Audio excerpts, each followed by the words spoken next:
എല്ലാവർക്കും നമസ്കാരം. ആദ്യമായിട്ട് മിലൻ 24ൻ്റെ ഭാഗമാകാനായിട്ട് കഴിഞ്ഞതിൽ സന്തോഷം അറിയിക്കുവാണ്. അപ്പോൾ നമ്മുടെ സെഷൻ്റെ പേര് ഓപ്പൺ ഡയലോഗ്സ് എന്നാണ്. ചായാതെയും ചരിയാതെയും പക്ഷം പിടിക്കാതെയും ഒക്കെ നമുക്ക് പറയാനുള്ള കാര്യങ്ങൾ സ്വതന്ത്രമായിട്ട് തുറന്ന് സംസാരിക്കുന്നു എന്നാണ് നമ്മൾ ഓപ്പൺ ഡയലോഗ്സ് കൊണ്ട് ഉദ്ദേശിക്കുന്നത്. അതിൽ തന്നെ മലയാളിയും സ്വതന്ത്ര ചിന്തയും എന്ന വിഷയത്തിലാണ് നമ്മളിന്നിവിടെ ഫോക്കസ് ചെയ്യുന്നത്. നിരന്തരം നവീകരിക്കപ്പെടുന്ന മനുഷ്യരാണ് സ്വതന്ത്ര ചിന്തകർ. പാരമ്പര്യമായിട്ട് പിന്തുടർന്നു വരുന്ന വിശ്വാസങ്ങൾ, ആചാരങ്ങൾ ഇവയൊക്കെ നിരന്തരം ചോദ്യം ചെയ്യുകയും അതുപോലെ തന്നെ അവയൊക്കെ ഉപേക്ഷിക്കാനുള്ള ധൈര്യം കാണിക്കുകയും ചെയ്തവരാണ് സ്വതന്ത്ര ചിന്തകർ, അതായത് ഈ കൂട്ടത്തിലുള്ളവർ. അപ്പോൾ പക്ഷേ എന്നാൽ സ്വതന്ത്ര ചിന്തകർ ഇവരെത്ര കണ്ട് സ്വതന്ത്ര ചിന്തകരായിട്ടുണ്ട് എന്നുള്ളതൊരു വലിയ ചോദ്യമാണ്. ഇത്തരം ചോദ്യങ്ങളിലൂടെയാണ് നമ്മളിന്ന് യാത്ര ചെയ്യുന്നത്. നമ്മളോടൊപ്പം ഈ യാത്രയിൽ നിന്നുള്ളത് ഡോക്ടർ ഹരീഷ് കൃഷ്ണൻ, മനുജ മൈത്രി, ഹരീഷ് സംഘം എന്നിവരാണ്. ഇവരെ മൂവരെയും ഞാൻ ഈ പ്രോഗ്രാമിലേക്ക് സ്വാഗതം ചെയ്യുന്നു. നമ്മളെല്ലാവരും സ്വതന്ത്ര ചിന്തകരാണ്.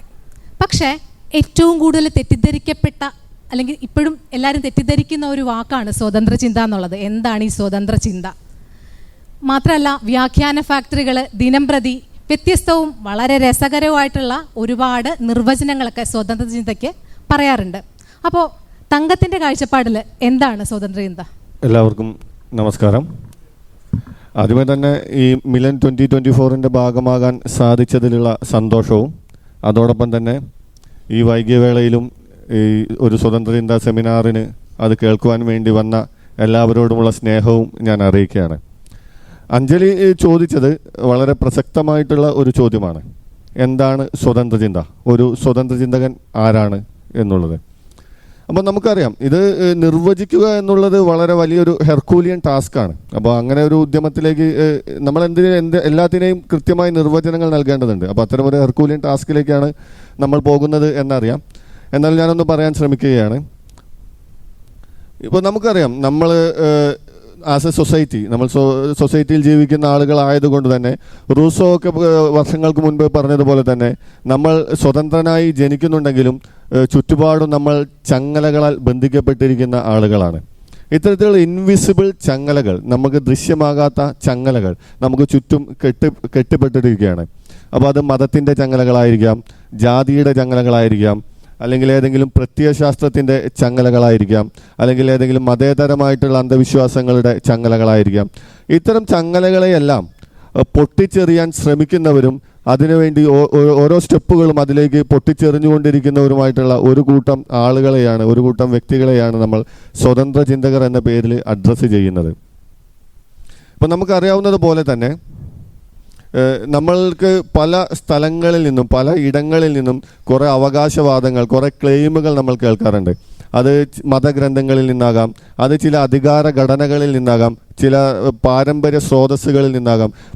പല തരത്തിലുള്ള അവകാശവാദങ്ങളാണ് നമ്മൾ കേൾക്കുന്നത്. ഇത്തരം അവകാശവാദങ്ങൾ കേൾക്കുമ്പോൾ അത് തൊണ്ട തൊടാതെ വിഴുങ്ങുന്നതിന് പകരം അത് സന്ദേഹത്തോടു കൂടി കാണുകയും ഇതൊരു സംശയാസ്പദമായിട്ട് നോക്കിക്കാണുകയും അതിനെക്കുറിച്ച് അന്വേഷിക്കുകയും നിലവിലുള്ള ജ്ഞാനത്തിൻ്റെ, നിലവിലുള്ള അറിവിൻ്റെ അടിസ്ഥാനത്തിൽ ആ ക്ലെയിമുകളെ വിലയിരുത്തുകയും ആ വിലയിരുത്തലിൽ നിന്നും ലോകത്തിന്, നമുക്ക് ചുറ്റുമുള്ള ലോകത്തെക്കുറിച്ചൊരു കാഴ്ചപ്പാട് രൂപീകരിക്കുകയും അഭിപ്രായങ്ങൾ രേഖപ്പെടുത്തുകയും ചെയ്യുന്നവരാണ് ചുരുക്കി പറഞ്ഞാൽ സ്വതന്ത്ര ചിന്തകർ എന്ന് പറയുന്നത്. ഇത്തരത്തിൽ വളരെ വിശാലമായിട്ട് നമുക്ക് സ്വതന്ത്ര ചിന്തയെ കാണാവുന്നതാണ്. അതുപോലെ തന്നെ സ്വതന്ത്ര ചിന്തകർ പലപ്പോഴും അവരുടെ ഒരു പ്രധാനപ്പെട്ട പ്രത്യേകത, ആ പ്രത്യേകത കൂടി പറയാതെ പോകുന്നത് ശരിയല്ല എന്നുള്ളത് കൊണ്ടാണ്. നമ്മൾ ഓരോ സ്വതന്ത്ര ചിന്തകനും പലപ്പോഴും നമ്മൾ കുറേ കാലങ്ങളെടുത്ത്, വർഷങ്ങളെടുത്ത് മനസ്സിലാക്കിയിട്ടുള്ള പല കാര്യങ്ങളും ഉണ്ടായിരിക്കും. നമ്മൾ ഒരുപാട് പുസ്തകങ്ങൾ വായിച്ചും ഒരുപാട് റെഫറൻസ് ചെയ്തൊക്കെ മനസ്സിലാക്കിയിട്ടുള്ള ചില കാര്യങ്ങൾ, എന്നാൽ പുതിയൊരു തെളിവ് വരുമ്പോൾ, പുതിയൊരു കാര്യത്തിൽ നിന്ന് ഇത് ശരിയല്ല എന്ന് നമ്മൾ മനസ്സിലാക്കുമ്പോൾ അത് വളരെ സന്തോഷത്തോടു കൂടി ഇത് നമ്മൾ മനസ്സിലാക്കി വച്ചിരിക്കുന്നത്, ഇത്രയും വർഷങ്ങളെടുത്ത് നമ്മൾ മനസ്സിലാക്കി വച്ചിരിക്കുന്നത് ശരിയല്ല എന്നുള്ളത് സന്തോഷപൂർവ്വം അക്സെപ്റ്റ് ചെയ്യുന്ന ആളുകൾ കൂടിയാണ് സ്വതന്ത്ര ചിന്തകർ എന്ന് പറയുന്നത്. എനിക്ക് തോന്നുന്നു ഞാൻ ഏകദേശം അതിനെക്കുറിച്ച് അഡ്രസ്സ് ചെയ്തു എന്നാണ് തോന്നുന്നത്. അതുപോലെ നാസ്തികൻ, യുക്തിവാദി, അവിശ്വാസി എന്നീ പദങ്ങളൊക്കെ പൊതുമണ്ഡലത്തിൽ എല്ലാവരും എടുത്ത് അലക്കാറുണ്ട്. അപ്പോൾ ഈ സ്വതന്ത്ര ചിന്തയ്ക്ക് ഇതുമായിട്ടുള്ള വ്യത്യാസം എന്താണ്? അല്ലെങ്കിൽ ഒരു സ്വതന്ത്ര ചിന്തകൻ എങ്ങനെയാണ് മറ്റുള്ളവരിൽ നിന്നും വ്യത്യാസപ്പെട്ടിരിക്കുന്നത്? അതെങ്ങനെയാണ് മനു നോക്കിക്കാണുന്നത്?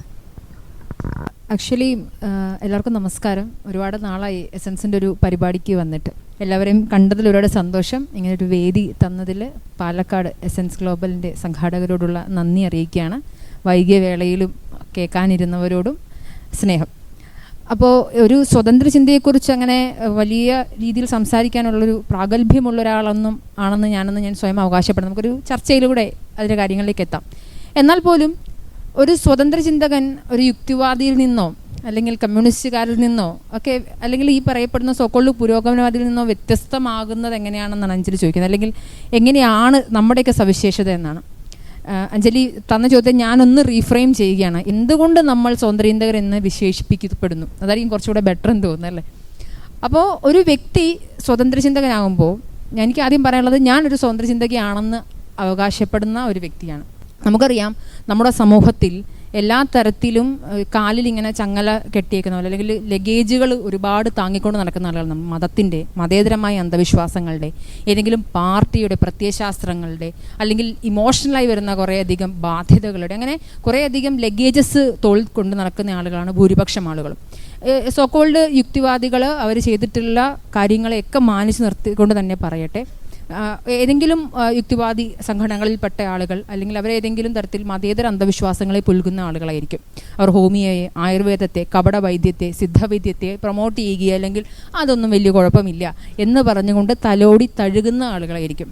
അതേസമയം കുറച്ച് ആളുകളുണ്ട്, ഞങ്ങളൊന്നും കമ്മ്യൂണിസ്റ്റ് പാർട്ടിയിൽ അംഗങ്ങളോ അല്ലെങ്കിൽ ഈ പറയുന്ന ഏതെങ്കിലും പാർട്ടി പാർട്ടികളിൽ പ്രവർത്തിക്കുന്നില്ല, പക്ഷേ ഇവർക്ക് ഏതെങ്കിലും തരത്തിലുള്ള പ്രത്യയശാസ്ത്ര ബാധ്യതകൾ അല്ലെങ്കിൽ ഏതെങ്കിലും പ്രത്യയശാസ്ത്രം വേണം ഇവർക്ക് ചിന്തിക്കാനായിട്ട്. അപ്പം ഇത്തരത്തിലുള്ള യാതൊരു തരത്തിലുള്ള മുൻവിധികളുമില്ലാതെ, ബാധ്യതകളില്ലാതെ, ഒറ്റ കൊമ്പിലിരിക്കുന്ന സ്വതന്ത്രമായ ചിറകുകളുള്ള ആളുകളാണ് നമ്മൾ സ്വതന്ത്രർ. നമ്മൾക്ക് ഹരീഷ് പറഞ്ഞ പോലെ നാളൊരു സമയം ദൈവമുണ്ട് എന്ന് തെളിയിക്കപ്പെട്ടാൽ കൊണ്ടുവരുന്ന തെളിവുകൾ ശാസ്ത്രീയമാണെങ്കിൽ ഓക്കെ, നമുക്കൊരു പ്രശ്നമില്ല. അപ്പോൾ ഇതുവരെ തെളിയിക്കപ്പെടാത്തത് കൊണ്ട് വിശ്വസിക്കാത്ത ആളുകളാണ് നമ്മൾ. അപ്പോൾ നമ്മൾ എപ്പോഴും ഈ പറയുന്ന പോലെ ഒരു സ്വതന്ത്ര ചിന്തയുടെ പ്രത്യേകത കൂടി ചോദിച്ചു കഴിഞ്ഞാൽ, ഒരു ഹ്യൂമനിസം ബേസ്ഡ് സൊസൈറ്റിയിൽ വിശ്വസിക്കുന്ന, എവിഡൻസ് ബേസ്ഡ് ആയിട്ടുള്ള മെഡിസിനിൽ വിശ്വസിക്കുന്ന, ഫാക്റ്റ് ബേസ്ഡ് ആയിട്ട് കാര്യങ്ങളെ കാണുന്ന ഒരു വ്യക്തിയായിരിക്കണം. അങ്ങനെയാണ് നിങ്ങളെങ്കിൽ, അങ്ങനെയാണ് നമ്മളെങ്കിൽ നമ്മളൊക്കെ സ്വതന്ത്ര ചിന്തകരാണ്. അതാണ് എനിക്ക് തോന്നുന്നത് പറയാനുള്ളത്. ഡോക്ടറെ, നമ്മുടെ ചിന്തയും പ്രവൃത്തിയും എല്ലാം മസ്തിഷ്കത്തിൻ്റെ ഉൽപ്പന്നങ്ങളാണല്ലോ. പക്ഷേ ഇന്ന് ബഹുഭൂരിപക്ഷം വരുന്ന ആളുകളും ഇന്ന് വിശ്വാസികളാണ്. വളരെ ചുരുക്കം ചില ആളുകൾ മാത്രമാണ് അവിശ്വാസികളായിട്ടും സ്വതന്ത്ര ചിന്തകരൊക്കെ ആയിട്ട് തുടരുന്നത്. നമുക്ക് ഇത്രയും ഇൻ്റലിജൻ്റ് ആയിട്ടുള്ള മസ്തിഷ്കമുള്ള മനുഷ്യർ എന്തുകൊണ്ടാണ് ഇങ്ങനെ വിശ്വാസികളായിട്ട് തുടരുന്നത്? നമസ്കാരം. നമുക്കറിയാം, മനുഷ്യൻ്റെ ഏറ്റവും വലിയ ശക്തി എന്ന് പറയുന്നത് അവൻ്റെ ബുദ്ധിശക്തി തന്നെയാണ്. അല്ലെങ്കിൽ ഇൻ്റലിജൻ്റ് ആയിട്ടുള്ള പരിണാമത്തിലൂടെ രൂപപ്പെട്ടു വന്നിട്ടുള്ള ഒരു മസ്തിഷ്കമാണ് മറ്റ് ജീവികളിൽ നിന്നൊക്കെ ഒരുപാട് മനുഷ്യനെ മാറ്റുന്നത്. അല്ലെങ്കിൽ മനുഷ്യനെ മനുഷ്യനാക്കുന്നത് അവൻ്റെ മസ്തിഷ്കത്തിൽ തന്നെ സെറിബ്രൽ കോർട്ടെക്സ് എന്ന് പറയുന്ന ഭാഗമാണ്. അവിടെയാണ് നമ്മുടെ ചിന്തകളും ബുദ്ധിശക്തിയും കാൽക്കുലേഷൻ ചെയ്യാനുള്ള കഴിവും റാഷണലായിട്ടുള്ള കാര്യങ്ങളൊക്കെ പ്രോസസ്സ് ചെയ്യപ്പെടുന്നതും അവിടെയാണ്. പക്ഷെ അതേസമയം തന്നെ മനുഷ്യരിൽ ബഹുഭൂരിപക്ഷം ആളുകളും അന്ധവിശ്വാസികളാണ്. ഒന്നുകിൽ മതവിശ്വാസം അല്ലെങ്കിൽ മതാനുബന്ധമായിട്ടുള്ള വിശ്വാസങ്ങൾ, അല്ലെങ്കിൽ മതേതരം എന്ന് നമ്മൾ പറയാവുന്ന കുറേ അന്ധവിശ്വാസങ്ങളൊക്കെ പേര് നടക്കുന്ന ആളുകളാണ്.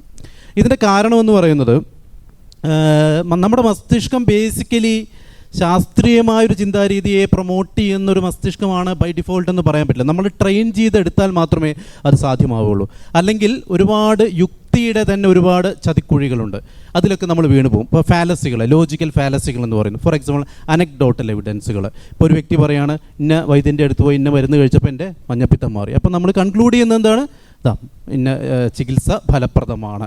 അങ്ങനെയല്ല, ശാസ്ത്രം ഒരു ചികിത്സയെ വാലിഡേറ്റ് ചെയ്യുന്നത് ഒരു വ്യക്തിപരമായ അനുഭവങ്ങൾ കൊണ്ടോ ഒന്നുമല്ല, ഒബ്ജക്റ്റീവായ തെളിവുകൾ വെച്ചിട്ടാണ്. പക്ഷേ നമ്മുടെ മസ്തിഷ്കം ചാടിക്കേറി ചില നിഗമനങ്ങളിലെത്തും. അതൊക്കെ നമ്മുടെ ലോജിക്കിൻ്റെ ചില ചതിക്കുഴികളാണ്. അതേപോലെ തന്നെ ചില പാറ്റേൺ സീക്കിംഗ് ബിഹേവിയർ ഉണ്ട് നമ്മുടെ മസ്തിഷ്കത്തിന്. For example agent seeking behaviour. എല്ലാത്തിൻ്റെ പിറകിലും ഒരു കാരണമുണ്ടാകും. അങ്ങനെയാണ് ദൈവവിശ്വാസികൾ പലപ്പോഴും എത്തിച്ചേരുന്നത്, എല്ലാത്തിൻ്റെ പിറകിലും പ്രപഞ്ചത്തിൻ്റെ പിറകിലും ഒരു സൂപ്പർ ഡാഡി ഉണ്ട് എന്നുള്ള നിഗമനം എത്തിച്ചേരുന്നത്. ഈ ലോജിക്ക് പലപ്പോഴും നമ്മുടെ നിത്യജീവിതത്തിലെ പ്രോബ്ലങ്ങളെ സോൾവ് ചെയ്യാനായിട്ട് ഒരുപക്ഷെ നമ്മളെ ഹെൽപ്പ് ചെയ്യുന്നതായിരിക്കും. പക്ഷേ അടിസ്ഥാനപരമായിട്ട് ശാസ്ത്രീയമായ വസ്തുതകളെ അപഗ്രഥിക്കാൻ ശ്രമിക്കുന്ന സമയത്ത് ഇത്തരത്തിലുള്ള ലോജിക്കിൻ്റെ ചതിക്കുഴികളിൽ പെട്ടുപോയി കഴിഞ്ഞാൽ നമ്മൾ തെറ്റായ വഴികളിലൂടെ പോകും. അതുപോലെ തന്നെയാണ് പലപ്പോഴും നമ്മുടെ മസ്തിഷ്കത്തിൻ്റെ മസ്തിഷ്കത്തിൽ അടിച്ചേൽപ്പിക്കുന്ന കാര്യങ്ങൾ നമ്മൾ ചൈൽഡ്ഹുഡ് ഇൻഡോക്ട്രിനേഷൻ എന്ന് പറയും. പ്രത്യേകിച്ചും മതങ്ങൾ എന്താ ചെയ്യുന്നത്, കുട്ടിക്കാലം മുതൽ തന്നെ മതങ്ങളുടെ ഐഡിയോളജി ചെറിയ കുട്ടികളുടെ മസ്തിഷ്കത്തിൽ പഠിപ്പിക്കുകയാണ്. അത് അവർ സ്കൂളുകൾ വെച്ച് പഠിപ്പിക്കുന്നുണ്ട്. വീടുകളിലുള്ള ആചാരങ്ങൾ വഴി നിരന്തരമായിട്ട് കുട്ടികൾ ഇതാണ് ശീലിക്കുന്നത്. അങ്ങനെ നമ്മുടെ മസ്തിഷ്കം കുട്ടികളായിരിക്കുമ്പോൾ തന്നെ കണ്ടീഷൻ ചെയ്യപ്പെടുകയാണ്. അങ്ങനെ കണ്ടീഷൻ ചെയ്ത ഒരു മസ്തിഷ്കത്തെ സംബന്ധിച്ചിടത്തോളം യുക്തിയുണ്ടെങ്കിൽ പോലും അവൻ്റെ വിശ്വാസത്തെ സംബന്ധിക്കുന്ന കാര്യത്തിൽ ആ യുക്തിയെ അടുപ്പിക്കില്ല. ഇപ്പം നമ്മൾ നാട് നീളെ ചെരുപ്പിട്ട് നടന്നാലും വീട്ടിലെത്തുമ്പോൾ ചെരുപ്പ് അഴിച്ചിട്ട് വീടിനകത്ത് കയറുന്ന പോലെ തന്നെ ആ യുക്തി തൻ്റെ വിശ്വാസത്തിൻ്റെ ഏരിയയിലെത്തുമ്പോൾ ആ യുക്തി അവൻ അവിടെ മാറ്റിവെക്കുക. അതൊരു ഡിഫൻസാണ്. അത് നമ്മുടെ തലച്ചോർ മനസ്സെടുക്കുന്നൊരു ഡിഫൻസാണ്. കാരണം കണ്ടീഷൻ ചെയ്യപ്പെട്ട ഒരു മസ്തിഷ്കമാണ്. ഇങ്ങനെ നമ്മുടെ മസ്തിഷ്കം ഇൻ്റലിജൻ്റ് ആണെങ്കിൽ കൂടിയും ഒരുപാട് കാരണങ്ങൾ, ബയോളജിക്കലായിട്ടുള്ള കാരണങ്ങൾ, സാമൂഹ്യപരമായിട്ടുള്ള കാര്യങ്ങൾ, പിന്നെ സോഷ്യലായിട്ടുള്ള ഒരുപാട് കാര്യങ്ങൾ. ഇപ്പോൾ പ്രായപൂർത്തിയായ ശേഷം നമുക്ക് ബുദ്ധിയും വിവരമൊക്കെ വെച്ചു, വിദ്യാഭ്യാസമുണ്ട്, നമ്മൾ ഒരുപാട് വായിച്ചു, എങ്കിൽ പോലും മതത്തിൻ്റെ ഒരു ഗ്രാവിറ്റിയിൽ നിന്നും രക്ഷപ്പെടാനുള്ള ഒരു എസ്കേപ്പ് വെലോസിറ്റി നേടാൻ നമുക്ക് പലപ്പോഴും നമ്മുടെ സമൂഹത്തിൽ നിന്നുകൊണ്ട് സാധിക്കുന്നില്ല. കാരണം സാമ്പത്തികമായിട്ടും രാഷ്ട്രീയമായിട്ടും സാമൂഹ്യമായിട്ടും ഒക്കെ നമ്മെ പിന്നോട്ട് വലിക്കുന്ന വലിയൊരു ഗ്രാവിറ്റി ഒരു പുള്ള് മതം നേടുന്നുണ്ട്. ഇങ്ങനെ ഒരുപാട് സാമൂഹ്യ ഘടകങ്ങളും ബയോളജിക്കലായിട്ടുള്ള ഘടകങ്ങളും ഒക്കെ മനുഷ്യൻ അന്ധവിശ്വാസികളായി നമ്മുടെ സമൂഹം തുടരുന്നതിന് കാരണമാകുന്നുണ്ട്. എനിക്ക് തോന്നുന്നു കേരളത്തിലെ കഴിഞ്ഞ ഒരു 1.5 പതിറ്റാണ്ടായിട്ട് സ്വതന്ത്രേന്ത്യ പ്രസ്ഥാനങ്ങൾക്ക് വളരെയധികം സ്വാധീനം ചെലുത്താനായിട്ട് സാധിച്ചിട്ടുണ്ട്. ഈ സ്വതന്ത്രേന്ത്യ പ്രസ്ഥാനങ്ങളെ എങ്ങനെയാണ് മനുജ നോക്കിക്കാണുന്നത്? കേരളത്തിൻ്റെ ചരിത്രത്തിൽ പരിശോധിച്ചു കഴിഞ്ഞാൽ കേരളം ഇന്ത്യയിലെ ഇതര സംസ്ഥാനങ്ങളെ അപേക്ഷിച്ച് വളരെയധികം പല ഏരിയകളിലും മുന്നോട്ട് പോയിട്ടുള്ള ഒരു സംസ്ഥാനമാണ്. ഇപ്പോൾ അതിൻ്റെ ഗ്രാഫൊക്കെ കുറച്ച് മാറിയും തിരിഞ്ഞും മറ്റ് സംസ്ഥാനങ്ങൾ കൂടുതൽ മികച്ചവരായി വരുന്നത് കൊണ്ടുമൊക്കെയുള്ള മാറ്റങ്ങളുണ്ടെങ്കിൽ പോലും compared to other states Keralam വളരെ മികച്ചു നിൽക്കുന്ന ഒരു സംസ്ഥാനമാണ്. അതിന് നമ്മുടെ ചരിത്രത്തിൽ തന്നെ മറ്റ് എല്ലാ സംസ്ഥാനങ്ങളെ അപേക്ഷിച്ച് വിദ്യാഭ്യാസ പ്രവർത്തനങ്ങളിൽ, സാമൂഹിക സാംസ്കാരിക പരിഷ്കരണങ്ങളിൽ, മതപരമായിട്ടുള്ള കാര്യങ്ങളിൽ കുറച്ചുകൂടെ സെക്കുലറായി വരുന്ന ഒരു ഭാഗം കേരളത്തിൻ്റെ ചരിത്രത്തിലുണ്ട്. സെക്കുലർ ഇൻ ദ സെൻസ് ഒരു പരിധി വരെയെങ്കിലും. പിന്നീട് അതിന് കമ്മ്യൂണിസ്റ്റ് പാർട്ടി അധികാരത്തിലെത്തുന്ന ഒരു ഘട്ടത്തിൽ മുന്നേയുള്ള ആളുകൾ വിതച്ച് കൊയ്തു വിളവെടുക്കാൻ വന്നത് കമ്മ്യൂണിസ്റ്റ് പാർട്ടിയായി പോയി. അതിനുശേഷം പിന്നീട് നടന്ന ചരിത്രത്തിൽ ഹിസ്റ്ററി മുഴുവൻ പരിശോധിച്ചാൽ ഒരുപാട് പുരോഗമനപരമായ കാര്യങ്ങൾ കേരളത്തിലെമ്പാടും നടന്നിട്ടുണ്ട്, വിദ്യാഭ്യാസ മേഖലയിലടക്കം. അപ്പോൾ വിദ്യാഭ്യാസ മേഖലയിൽ വലിയൊരു മാറ്റം കേരളത്തിൽ ഉണ്ടാക്കിയിട്ടുള്ളൊരു ഇതുണ്ട്. അതിനോടൊപ്പം തന്നെ കേരളത്തിലെ നാസ്തിക പ്രസ്ഥാനം, നമ്മളെ കളിയാക്കി വിളിക്കുന്ന നവനാസ്തികർ എന്നാണ്. അപ്പം നവനാസ്തിക പ്രസ്ഥാനങ്ങളൊക്കെ ഉണ്ടാക്കിയ മാറ്റങ്ങൾ ശരിക്കും പറഞ്ഞാൽ സോഷ്യൽ മീഡിയ നമ്മുടെ കയ്യിൽ എത്തുന്ന, അതായത് ഒരു ടെക്നോളജി റെവല്യൂഷൻ നടക്കുന്നതോടുകൂടി ഇതിന് വന്ന മാറ്റം വളരെ വലുതാണ്. ആളുകൾക്ക് കുറച്ചുകൂടി ഫ്രീ ആയി എല്ലാവരുടെയും കൈകളിൽ വാർത്ത എഴുതാനുള്ളൊരു മാധ്യമം ഉണ്ടാകുന്നു. അവർക്ക് പറയാനുള്ള കാര്യങ്ങൾ പറയുന്നു, അതിനെ വിമർശിച്ചുകൊണ്ട് മറ്റുള്ള ആളുകൾ സംസാരിക്കുന്നു. ഇതിനെ ഇനി കാര്യങ്ങളുണ്ടെങ്കിൽ അതിനെ ഡീബങ്ക് ചെയ്തുകൊണ്ട് വീഡിയോകൾ വരുന്നു. എസൻസ് പോലെയുള്ള സംഘടനകൾ, ഫ്രീ തിങ്കേഴ്സ് ഫോറം പോലുള്ള സംഘടനകളൊക്കെ ക്ലാസ്സുകൾ സംഘടിപ്പിക്കുന്നു, ഡിബേറ്റുകൾ കണ്ടക്ട് ചെയ്യുന്നു. എസൻസ് ഗ്ലോബൽ അല്ലെങ്കിൽ ഈ പറയപ്പെടുന്ന യുക്തിവാദികൾ നമ്മൾ വിളിക്കുന്ന ആളുകൾ അല്ലെങ്കിൽ ഫ്രീ തിങ്കേഴ്സ് ആയിട്ടുള്ള ആളുകൾ സിംഹവാലൻ കുരങ്ങന്മാരെ പോലെ 1 or 2 ആണ് എന്ന് പറഞ്ഞിരുന്ന ഘട്ടത്തിൽ നമ്മളെ കളിയാക്കി വിളിച്ച ആളുകൾ, എനിക്കൊന്നും എറണാകുളത്ത് നടന്ന ലിറ്റ്മസിലാണ് രാഹുൽ ഈശ്വർ അടക്കം നമ്മളുടെ വേദിയിൽ വന്നിരുന്ന് പറഞ്ഞു, അന്ന് ഞാൻ പറഞ്ഞത് ഞാൻ പിൻവലിക്കുന്നു എന്ന് 10,000-ങ്ങളെ സാക്ഷ്യം വഹിച്ച് അദ്ദേഹത്തിന് പറയേണ്ടി വന്ന ഗതികേട് ഉണ്ടാക്കിയത് എസൻസ് പോലെയൊരു ബ്രാൻഡാണ്. അപ്പോൾ കേരളത്തിലെ ഒരു സാമൂഹിക മാറ്റത്തിൽ എസൻസ് പോലെയുള്ള സംഘടനയുടെ പ്രാധാന്യം വളരെ വലുതാണ്. അത് എടുത്തിട്ടുള്ള എഫേർട്ട് വളരെ വലുതാണ്. മതത്തിന് ഏൽപ്പിച്ച മുറിവ് വളരെ ആഴത്തിലുള്ളതാണ്. ഇത് ഏറ്റവും വിസിബിളായി നിങ്ങൾക്ക് മനസ്സിലാക്കാൻ പറ്റുന്ന ഒരു കാര്യം, എങ്ങനെ നാസ്തികരെ നേരിടണം, എങ്ങനെ അവിശ്വാസികളെ നേരിടണം എന്ന് മത ക്ലാസ്സുകളിൽ ഇപ്പോൾ ക്ലാസ് എടുക്കേണ്ട ഗതികളിലാണ് ഈ നാട്ടിലെ ഉസ്താദുമാരും ആളുകളും. അത്രയധികം നമ്മൾ വളർന്നു കഴിഞ്ഞു അഞ്ജലി. അതാണ് നമ്മളുള്ള ഒരു അച്ചീവ്മെൻറ്റ്. പിന്നെ അഞ്ജലി പറഞ്ഞ ഒരു ഭൂരിപക്ഷം ഇവിടെ എന്തുണ്ട്, മറ്റൊരു തലത്തിലുണ്ട്. പക്ഷേ നമ്മൾ മുന്നോട്ട് വയ്ക്കുന്ന ഒരു സിദ്ധാന്തം അല്ലെങ്കിൽ നമ്മൾ മുന്നോട്ട് വയ്ക്കുന്ന ഒരു ആർഗ്യുമെൻറ്റും ജെൻഡർ ഇക്വാലിറ്റിയെക്കുറിച്ചുള്ളതായിക്കോട്ടെ, മതത്തിനെതിരുള്ള ആയിക്കോട്ടെ, മതേതര അന്ധവിശ്വാസങ്ങളായിക്കോട്ടെ, ഹോമിയോ ആയിക്കോട്ടെ, ആയുർവേദമായിക്കൊള്ളട്ടെ, നമ്മൾ തെളിവുകൾ നിരത്തി വാദിക്കുന്ന കാര്യങ്ങൾ ഇപ്പോഴും റെലവൻ്റ് ആണ്. അത് കേൾക്കാൻ പുതിയ ആളുകളാണ് വരുന്നത്. ഇപ്പോഴും നമുക്ക് ഈ ഒരു കൂട്ടത്തിൽ 10 പേരെ അധികം പുതിയതായി പരിചയപ്പെട്ടാൽ അത് നമ്മുടെ മിടുക്കാണ് എന്നാണ് പറഞ്ഞത്. മറ്റൊരു കാര്യം ആഡ് ചെയ്യാനുള്ളത്, പണ്ട് യുക്തിവാദി എന്ന് പറയുന്നത് ഒരുതരം ആളുകൾക്ക് പറയാൻ മടിയുള്ളൊരു കാര്യമായിരുന്നു, എന്തോ മോശപ്പെട്ടൊരു കാര്യമായിരുന്നു. പക്ഷേ ഇപ്പോൾ വളരെ പ്രൗഡായിട്ട് എത്തിസ്റ്റാണ്, നാസ്തികനാണ്, സ്വതന്ത്രചിന്തകനാണ്, അതൊരു ഫാഷൻ കൂടെ ആയി മാറിയിട്ടുണ്ട്. അപ്പോൾ അത് ആ ഒരു ട്രെൻഡിങ് കൂടെയുണ്ട്. അപ്പോൾ കൂടുതൽ ആളുകൾ സ്വയം ഐഡൻറ്റിഫൈ ചെയ്യുകയും പുറത്തു വരികയും പരിചയപ്പെടുകയൊക്കെ ചെയ്യുന്നുണ്ട്. അതും ഒരു പോസിറ്റീവായിട്ടുള്ള മാറ്റമായിട്ട് കാണുകയാണ്. അതുപോലെ തന്നെ മതങ്ങൾ പറയുന്ന മറ്റൊരു കാര്യമാണ്, ഇവരാണ് മൂല്യങ്ങളുടെ മൊത്തക്കച്ചവടക്കാരെന്നാണ് പറയുന്നത്. ഈ സ്വതന്ത്രചിന്താ പ്രസ്ഥാനങ്ങൾക്കോ അല്ലെങ്കിൽ യുക്തിവാദ സംഘടനകൾക്കോ ഒന്നും മൂല്യമില്ലെന്നാണ് ഇവർ പറയുന്നത്. ശരിക്കും ഈ ആധുനിക കാലത്ത് മതമൂല്യങ്ങളുടെ പ്രസക്തി എത്രത്തോളം ഉണ്ട്? മതങ്ങൾ തീർച്ചയായിട്ടും ഒരുപാട് മൂല്യങ്ങൾ മുന്നോട്ട് വയ്ക്കുന്നുണ്ട്. മതഗ്രന്ഥങ്ങളിലൂടെയും പ്രഭാഷണ മാഫിയ എന്ന് നമുക്ക് വിളിക്കാമെന്ന് തോന്നുന്നു. പ്രഭാഷണ മാഫിയ നിരന്തരം പ്രസംഗിച്ചു കൊണ്ടിരിക്കുന്നത് തങ്ങളാണ് ലോകത്തെല്ലായിടത്തുമുള്ള മൂല്യങ്ങളുടെ മൊത്ത കച്ചവടക്കാരെന്നുള്ളതാണ്. അപ്പോൾ ഈ ഒരു സാഹചര്യത്തിൽ ആധുനിക മാനവിക മൂല്യങ്ങളും മതമൂല്യങ്ങളും തമ്മിലൊന്ന് കമ്പയർ ചെയ്യുമ്പം എന്താണ് അതിൻ്റെ ഒരു റിസൾട്ടായിട്ട് വരിക എന്നുള്ളത് പരിശോധിക്കേണ്ടതുണ്ട്. നമുക്കറിയാം, മതങ്ങൾ തീർച്ചയായിട്ടും മൂല്യങ്ങൾ മുന്നോട്ട് വയ്ക്കുന്നുണ്ട്. മതഗ്രന്ഥങ്ങൾ തന്നെ പരിശോധിച്ചാൽ നമ്മൾക്കത് മനസ്സിലാകും. യുദ്ധസമയത്ത് എങ്ങനെയാണ് ആളുകളെ വെട്ടേണ്ടത്, ഒളിച്ചിരുന്ന് വെട്ടണോ, നേരിട്ട് പോയി വെട്ടണോ എന്നുള്ള മൂല്യങ്ങൾ പങ്കുവയ്ക്കുന്നുണ്ട്. അടിമ സ്ത്രീകളെ നമ്മൾ എന്താണ് ചെയ്യേണ്ടത്, എങ്ങനെയാണ് അത് ഹാൻഡിൽ ചെയ്യേണ്ടത് എന്നുള്ള മൂല്യങ്ങൾ പങ്കുവയ്ക്കുന്നുണ്ട്. യുദ്ധസമയത്ത് ബന്ധുക്കളാണ് തനിക്ക് എതിരാളികൾ എന്നറിഞ്ഞ് പകച്ചു നിൽക്കുന്ന ഒരാളെ മോട്ടിവേറ്റ് ചെയ്ത് സ്വന്തം ബന്ധുക്കളെ എങ്ങനെ കൊന്നു തീർക്കാമെന്നുള്ള മൂല്യങ്ങൾ മുന്നോട്ട് വയ്ക്കുന്നുണ്ട്.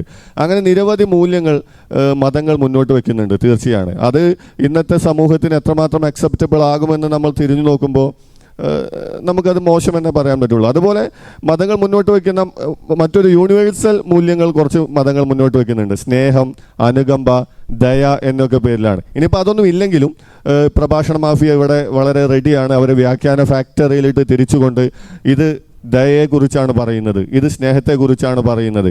ദൈവം ഒരാളുടെ കഴുത്തറുക്കാൻ പറഞ്ഞാൽ അത് ദയയാണ്, ദൈവം ഒരാളെ കൈയും കാലും വെട്ടാൻ പറഞ്ഞാൽ അത് ദയയാണ്, അത് സ്നേഹമാണ് എന്നൊക്കെ തരത്തിലുള്ള വ്യാഖ്യാനങ്ങളിലൂടെ അവർ വ്യാഖ്യാന കസർത്ത് നടത്തി അതാക്കി മാറ്റും. ഇതാണ് ഇതിൻ്റെ ഒരു പ്രത്യേകത. അപ്പോൾ മതമൂല്യങ്ങൾ എന്ന് പറയുന്നത് തീർച്ചയായിട്ടും കാലഹരണപ്പെട്ട മൂല്യങ്ങളാണ്. നൂറ്റാണ്ടുകൾക്ക് മുൻപ് അന്നത്തെ പരിസ്ഥിതിയിൽ വെച്ച്, അന്നത്തെ സാമൂഹിക സാഹചര്യങ്ങളിൽ വെച്ച് എങ്ങനെ ജീവിക്കണമെന്ന് അന്നത്തെ മിതമായ അറിവിൻ്റെ അടിസ്ഥാനത്തിൽ മാത്രം രൂപപ്പെടുത്തിയെടുത്തതാണ്. പിന്നെ ഇതിൻ്റെ വേറൊരു പ്രശ്നം, മതമൂല്യങ്ങൾ നോക്കുമ്പോൾ ഇപ്പോൾ നമ്മൾ ഒരു ഉദാഹരണം പറയുകയാണെങ്കിൽ LGBTQ എന്ന വിഭാഗത്തിൻ്റെ കാര്യങ്ങൾ പറയുകയാണെങ്കിൽ നമുക്ക് വ്യക്തമായിട്ട് അത് മനസ്സിലാകും. ഇപ്പോൾ ആധുനിക മൂല്യങ്ങൾ പറയുന്നത് LGBTQ നമ്മളെപ്പോലെ, നമ്മളിൽ പെടുന്ന വളരെ ഇൻക്ലൂസീവായിട്ടുള്ള, വളരെ എല്ലാവരെയും ഉൾപ്പെടുത്തുന്ന തരത്തിലുള്ളതാണ് ആധുനിക മൂല്യങ്ങൾ എന്ന് പറയുന്നത്. എന്നാൽ മതമൂല്യങ്ങൾ, ഇപ്പോൾ LGBTQയുടെ ഒരു പ്രശ്നം വന്നു കഴിഞ്ഞാൽ മതങ്ങൾ എന്താണ് ചെയ്യുന്നത്, തങ്ങളുടെ പുസ്തകം മറിച്ചു നോക്കുകയാണ്, ഇതിൽ LGBTQ എന്ന് പറയുന്നുണ്ടോ, ഏതെങ്കിലും ഒരു വരിയിൽ L എന്തെങ്കിലും ഉണ്ടെങ്കിൽ അവരത് വ്യാഖ്യാനിച്ച് ശരിയാക്കിക്കോളും. പക്ഷേ അൺഫോർച്ചുനേറ്റ്ലി അതൊന്നും ഇല്ല എന്നുള്ളതാണ് ഒരു വാസ്തവം. പിന്നീട് പറയുന്ന ഈ സ്നേഹം, ദയ, കാരുണ്യം, അനുകമ്പ തുടങ്ങിയിട്ടുള്ള മൂല്യങ്ങളുടെ കാര്യമൊക്കെ എടുക്കുമ്പോൾ ഇത് ഒരു സമൂഹത്തിൽ സ്വാഭാവികമായിട്ട് അവരുടെ ഒരു സമൂഹത്തിൻ്റെ അതിജീവനവുമായി ബന്ധപ്പെട്ട് വളർന്നു വരുന്ന മൂല്യങ്ങളാണ്. ഇപ്പോൾ ഏത് ഗോത്രങ്ങളിലും തൻ്റെ ഗോത്രത്തിലുള്ളവരെ സംരക്ഷിക്കണമെന്നും, തൻ്റെ ഗോത്രത്തിൽ കാലൊടിഞ്ഞ് കിടക്കുന്ന ആളെ ട്രീറ്റ് ചെയ്യണമെന്നും, തൻ്റെ ഗോത്രത്തിനെ കുട്ടികളെ കെയർ ചെയ്യണമെന്നും ഒക്കെ ഏതൊരു പ്രാകൃതമായ ഗോത്രത്തിലുമുള്ള മൂല്യങ്ങളാണ്. ഇതേ മൂല്യങ്ങൾ മാത്രമേ ഈ മതങ്ങളും പറയുന്നുള്ളൂ. മതങ്ങൾ അന്നത്തെ കാലത്തെ ഗോത്രമൂല്യങ്ങൾക്ക് അപ്പുറം നിന്നുകൊണ്ട് യാതൊന്നും പറയുന്നില്ല. എന്നാൽ ആധുനിക മൂല്യങ്ങൾ എന്ന് പറയുന്നത് അതിൽ നിന്നും ഒരുപാട് ദൂരം പോവുകയും ഇന്ന് എല്ലാവരെയും ഉൾക്കൊള്ളിച്ചുകൊണ്ട് ഈവൻ മൃഗങ്ങളെ പോലും തങ്ങളുടെ സഹജീവികളായി കാണണം എന്ന തരത്തിലേക്കുള്ള മൂല്യങ്ങളിലേക്ക് നമ്മൾ വളർന്നു കഴിഞ്ഞു. ഇത് മതങ്ങൾക്ക് ഇന്നും എത്രയോ നൂറ്റാണ്ടുകൾക്ക് അകലെയാണ് എന്നുള്ളതാണ് ഒരു വാസ്തവം. 1-2 പോയിന്റ്സ് ആഡ് ചെയ്യാനുള്ളത്. ഒന്ന്, മതങ്ങളുടെ ഒരു ഗതികേടാണ്. അതായത് എനിക്കിപ്പോൾ ഹരീഷിന് കുറച്ചു നിലത്ത് വീണു, അന്യജാതിയിൽപ്പെട്ട ഒരാളാണെങ്കിൽ ഹരീഷ് ഇപ്പോൾ ഒരാളോട് പ്രണയത്തിലാവുന്നു, വിവാഹം കഴിക്കണമെന്ന് പറയുന്നു. ഹരീഷിന് അദ്ദേഹം ഇഷ്ടമാണെങ്കിൽ വിവാഹം കഴിക്കാം. പക്ഷേ ഇവർക്ക് എന്ത് ചെയ്യണം, മതപുസ്തകം മറിച്ച് നോക്കണം. പുറംജാതിയിൽപ്പെട്ട അന്യജാതിയിൽപ്പെട്ട ഒരാളെ വിവാഹം കഴിക്കാനുള്ള അനുവാദം വരുന്നില്ല. അവരുടെ ധാർമ്മികത എന്താണ്? പഴയ കാലത്ത് നൂറ്റാണ്ടുകൾക്ക് മുൻപ് എഴുതിയ ഏതോ ഒരു സാഹിത്യത്തിൽ ആണ് ഇവരുടെ ഈ സദാചാരം, 21-ാം നൂറ്റാണ്ടിലെ സദാചാരം ഇവർ തിരയുന്നത് 6-ാം നൂറ്റാണ്ടിലെ പുസ്തകത്തിലാണെന്നുള്ളൊരു ഗതികേട് ഇവർക്കുണ്ട്. രണ്ടാമത്തെ കാര്യം, നമ്മളിരിക്കുന്ന ആളുകളെല്ലാം തന്നെ മതം ഉപേക്ഷിച്ചവരോ സ്വതന്ത്രരായിട്ടുള്ള ആളുകളാണ്. നമുക്കൊന്നും സദാചാരമില്ലേ? അല്ലെ, നമ്മളൊന്നും മൂല്യമുള്ള ആളുകളല്ലേ? നമുക്ക് സ്നേഹമില്ലേ? ഒരാൾ കരയുമ്പോൾ നമുക്ക് വിഷമം വരില്ലേ? ഒരാൾക്ക് വയ്യാണ്ടിരിക്കുമ്പോൾ ഒന്ന് ചേർത്ത് പിടിക്കണമെന്ന് നമുക്ക് തോന്നില്ലേ? ഇമ്പവും സ്നേഹവും കരുണയും ആത്മാർത്ഥതയും ഒക്കെ അത് നമുക്ക് കൂടി ഉള്ളതാണ്. അതൊരു സ്വാഭാവികമായി എമേർജ് ചെയ്ത് വരുന്ന ഒരു കാര്യമാണ്. അതുപോലെ തന്നെ ഈ സദാചാരത്തിൻ്റെ മൊത്തക്കച്ചവടക്കാർ ഇവർ വരുന്ന സമയത്ത് ഇപ്പോഴും നിങ്ങൾ നോക്കൂ, 21-ാം നൂറ്റാണ്ടിലും അവരുടെ പുസ്തകങ്ങളിൽ നിന്ന് ഈ പറയപ്പെടുന്ന ഏറ്റവും നികൃഷ്ടമായിട്ടുള്ള വാചകങ്ങളൊന്നും തന്നെ ഒഴിവാക്കിയിട്ടൊന്നുമില്ല. അവർക്ക് ഒഴിവാക്കാൻ പറ്റില്ല. സ്ത്രീ പുരുഷൻ്റെ അടിമയാണ് എന്ന് പറയപ്പെടുന്നു, അവർ പഠിപ്പിക്കുന്നു. അപ്പം നമ്മൾ എന്ത് ചെയ്യുന്നു? അങ്ങനെയല്ല, സ്ത്രീയും പുരുഷനും തുല്യരാണ്, ജെൻഡർ ഈക്വലാണ്, അവർക്ക് ഇത്തരത്തിലുള്ള സെക്ഷൽ ഓറിയൻറ്റേഷൻസ് ഒക്കെ ഉണ്ടാവാൻ സാധ്യതയുണ്ട്. അതിങ്ങനെയാണ്, അത് ബ്രെയിൻ്റെ ചില കാര്യങ്ങൾ കൊണ്ടാണ്. അപ്പം ഫിനാൻഷ്യൽ ഫ്രീഡം എല്ലാവർക്കും വേണം. സ്ത്രീയും പുരുഷനും വ്യക്തികളാണെന്ന് പറയുമ്പോൾ ഇവരെന്ത് ചെയ്യും? അതങ്ങനെയല്ല പടച്ചോനെ എന്ന് പറഞ്ഞൊരു പാട്ടൊക്കെ പാടി ഇവരെന്ത് ചെയ്യുമെന്ന് വെച്ച് കഴിഞ്ഞാൽ, നിങ്ങൾ പറയുന്നത് പക്ഷേ ഇതിന് സ്ത്രീ പുരുഷൻ്റെ അടിമയാണെന്ന് പറയുന്നതിന് ചില കാരണങ്ങൾ കൂടെ കാരണങ്ങൾ നിരത്തി അതിനെ സ്ഥാപിക്കാനാണ് ഇവർ ശ്രമിക്കുന്നത്, അല്ലേ? അല്ലാതെ ഒന്നുമല്ല. അങ്ങനെയല്ലേ ഡോക്ടർ? ഈ ഇൻബിൽട്ടായിട്ട് നമുക്ക് കുറച്ച് കാര്യങ്ങളും കൂടെ വരികയാണല്ലോ. തീർച്ചയായിട്ടും. കാരണം ഈ നമ്മുടെ മൊറാലിറ്റി എന്ന് പറയുന്നത് ഒരു കെട്ടിക്കിടക്കുന്ന വെള്ളമല്ല, അത് ഒഴുകുന്നൊരു പുഴയായിട്ടാണ്. അത് മനുഷ്യൻ്റെ ചരിത്രം അല്ലെങ്കിൽ മനുഷ്യൻ കൂട്ടമായി ജീവിക്കാൻ തുടങ്ങിയ അന്ന് മുതൽ ഇന്ന് വരെ ഒഴുകുന്നൊരു പുഴയാണ് മൊറാലിറ്റി. അതിലേക്ക് കൂടുതൽ കാര്യങ്ങൾ ആഡ് ചെയ്യുന്നു, അല്ലെങ്കിൽ പുതിയ കാര്യങ്ങൾ അതിലേക്ക് പോകുന്നു. പക്ഷേ മതങ്ങൾ പലപ്പോഴും അതുണ്ടായ കാലഘട്ടത്തിലുള്ള മോറൽ വാല്യൂസിനെ കെട്ടിക്കിടക്കുന്ന ഒരു കുളമായിട്ട് അതിനകത്ത് തന്നെ കെട്ടിക്കിടക്കുകയാണ്. റേദർ അതൊരു ഒഴുക്കാണ്, അതൊരു ഡൈനാമിക് പ്രോസസ്സാണ്. അപ്പം അതിൽ സ്വതന്ത്ര ഇന്ത്യയെ സംബന്ധിച്ചിടത്തോളം ആ ഡൈനാമിക് പ്രോസസ്സിൽ എത്തുക എന്ന് പറയുന്നത് വളരെ ഈസിയാണ്. കാരണം അവനൊന്നിൻ്റെയും ഒരു ഭാണ്ഡക്കെട്ടില്ല. അവൻ ഈസി ആയിട്ട് യാഥാർത്ഥ്യബോധത്തോടു കൂടി ശാസ്ത്രത്തിൻ്റെ അറിവിൻ്റെ അടിസ്ഥാനത്തിൽ മുന്നോട്ട് പോകാവുന്നേ ഉള്ളൂ. പക്ഷേ ഏതെങ്കിലും ഒരു ഐഡിയോളജിക്കൽ ഭാണ്ഡം കയറുന്നൊരു വ്യക്തിക്ക് സ്വാഭാവികമായിട്ടും അതുകൂടെ നോക്കിയിട്ട് ഈ പറയുന്ന മോറൽ വാല്യൂസിന് വേണോ വേണ്ടയോ, എന്താണ് ശരി തെറ്റുകളെ തീരുമാനിക്കാൻ പറ്റും. അങ്ങനെ ഒരു വ്യത്യാസമുണ്ട്. സോ ഒരു സ്വതന്ത്ര ചിന്തകനെ സംബന്ധിച്ചിടത്തോളം കുറച്ചുകൂടെ മാനവികവാദി ആവുക എന്നുള്ള എളുപ്പമുള്ള പ്രോസസ്സാണെന്നാണ് ഞാൻ പറയുന്നത്. അപ്പോൾ ഈ സദാചാരം അടിച്ചേൽപ്പിക്കുന്നതിൽ മതങ്ങളാണ് എന്നും മുൻപന്തിയിലായിട്ടുള്ളത്. അത് മാത്രമല്ല, അവരതിൽ വല്ലാതെ അഭിമാനം കൊള്ളുന്നുണ്ട്. ഇതിൻ്റെ ഒരു അപകടം എത്രത്തോളമാണ്? സദാചാരം എന്നുള്ള വാക്ക് ഡിക്ഷണറിയിൽ നിന്ന് കൈവിട്ടു പോയൊരു വാക്കാണ്. സദാചാരത്തിൻ്റെ അർത്ഥം എന്താണ്? നല്ല ആചാരങ്ങൾ, ഗുഡ് പ്രാക്ടീസ് എന്നല്ലേ. പക്ഷെ നമ്മളിപ്പോൾ സദാചാരത്തെ നമ്മളെങ്ങനെയാണ് കാണുന്നത്? സദാചാരം എന്ന് പറയുമ്പോൾ നമ്മുടെ മുന്നിലേക്ക് കപട സദാചാരം, അല്ലെങ്കിൽ സദാചാര കമ്മിറ്റിക്കാർ എല്ലാ പഞ്ചായത്തിലും ഉണ്ടാവും, അല്ലേ? സദാചാര പോലീസിങ്, ഇതൊക്കെയാണ് നമ്മുടെ മനസ്സിലേക്ക് വരുന്നത്. അപ്പോൾ ഒരു നെഗറ്റീവ് അർത്ഥത്തിലാണ് സദാചാരം എന്നുള്ള വാക്ക് ഇപ്പോൾ നമ്മുടെ മീഡിയയിലൊക്കെ ഉപയോഗിക്കുന്നത്, അല്ലേ? സദാചാര കൊലകൾ, കൂട്ടക്കൊലകളൊക്കെ നടക്കുന്നത്. അപ്പോൾ യഥാർത്ഥത്തിൽ സദാചാരം എന്ന് പറയുമ്പോൾ ഒരു സമൂഹത്തിൽ ഉണ്ടായിരിക്കേണ്ട ഗുഡ് പ്രാക്ടീസ്. ഫോർ എക്സാമ്പിൾ പറയാം, ആരോഗ്യരംഗത്ത് എല്ലാവരും വാക്സിൻ എടുക്കുന്നു. ഒരു മഹാമാരി വരുന്ന സമയത്ത് നമ്മളൊക്കെ പോയി വാക്സിൻ എടുക്കുന്നു. അല്ലെങ്കിൽ റോഡിലേക്ക് വണ്ടിയുമായി ഇറങ്ങിക്കഴിഞ്ഞാൽ ട്രാഫിക് നിയമങ്ങൾ പാലിച്ചുകൊണ്ട് നമ്മൾ വണ്ടി ഓടിക്കുന്നു. അല്ലെങ്കിൽ ഒരു പബ്ലിക് പ്ലേസിൽ നമ്മൾ പരസ്പര ബഹുമാനത്തോടുകൂടി പെരുമാറുന്നു, ക്യൂ നിൽക്കുന്നു. ഇതൊക്കെ സമൂഹത്തിലുണ്ടായിരിക്കേണ്ട സദാചാരങ്ങൾ. മറ്റുള്ളവരുടെ നമുക്കെതിരെയുള്ള അഭിപ്രായങ്ങളെ കൂടെ നമ്മൾ മാനിക്കുന്നു. ഇതൊക്കെയാണ് സദാചാരത്തിൽ വേണ്ടത്. പക്ഷേ നമ്മുടെ ഒരു സദാചാരം എങ്ങനെയാണ് കിടക്കുന്നത്?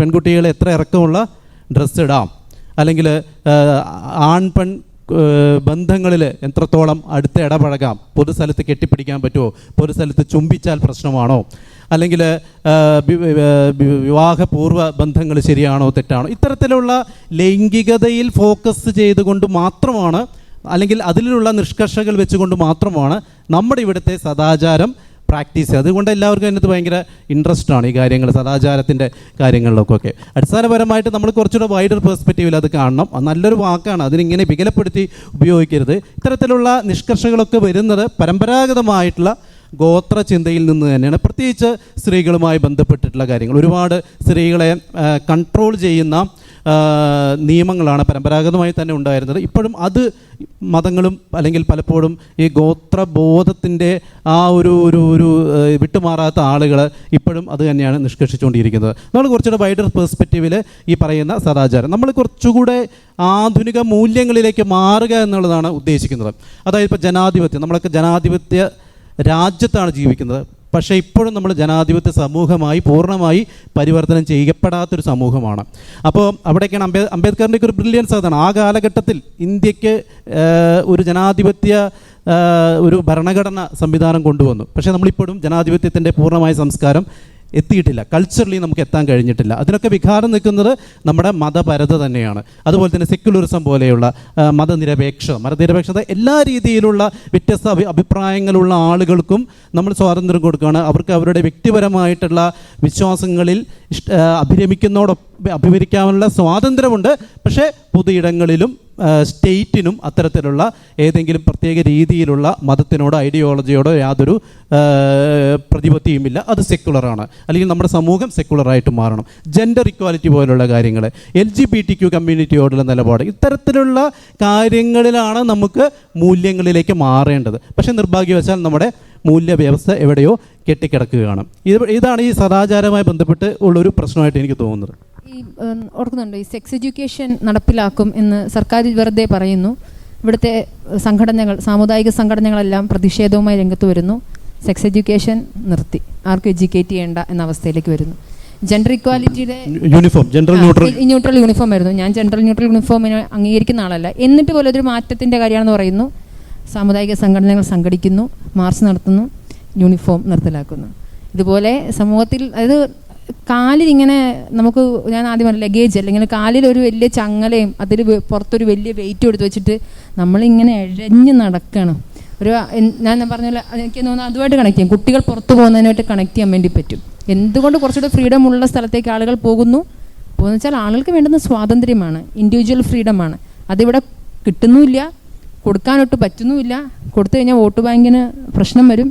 അതിൻ്റെ ഒരു പരിമിതി പോരായ്മയിലേക്ക് വരണം. നമ്മളിപ്പോഴും 21-ാം നൂറ്റാണ്ടിൽ ഇരുന്നിട്ട് 6-ാം നൂറ്റാണ്ടിൻ്റെ മൂല്യബോധം പേറി കഷ്ടപ്പെട്ട് നടക്കുകയാണ്. ഇതില്ലായിരുന്നെങ്കിൽ എന്നോ ഇന്ത്യ അല്ലേ ഏതൊക്കെയോ രീതിയിൽ, ഇപ്പം നമ്മൾ കുറച്ച് മുന്നേ ഇരുന്ന് വർത്തമാനം പറഞ്ഞ ഇപ്പം എന്തുകൊണ്ടാണ് അയോധ്യയിലെ ശ്രീരാമൻ ഒരിക്കലും ഒരു ഐഡിയൽ ദൈവങ്ങൾ തന്നെ ഐഡിയൽ അല്ല, പക്ഷേ ശ്രീരാമൻ്റെ സ്വന്തം ഭാര്യനെ പോലും നോക്കാത്ത ആളുടെ ബിംബമാണ് ആയിരക്കണക്കിന് കോടി രൂപയ്ക്ക് വേണ്ടി അമ്പലം ചിലവാക്കി അവിടെ നിർമ്മിക്കുന്നത്.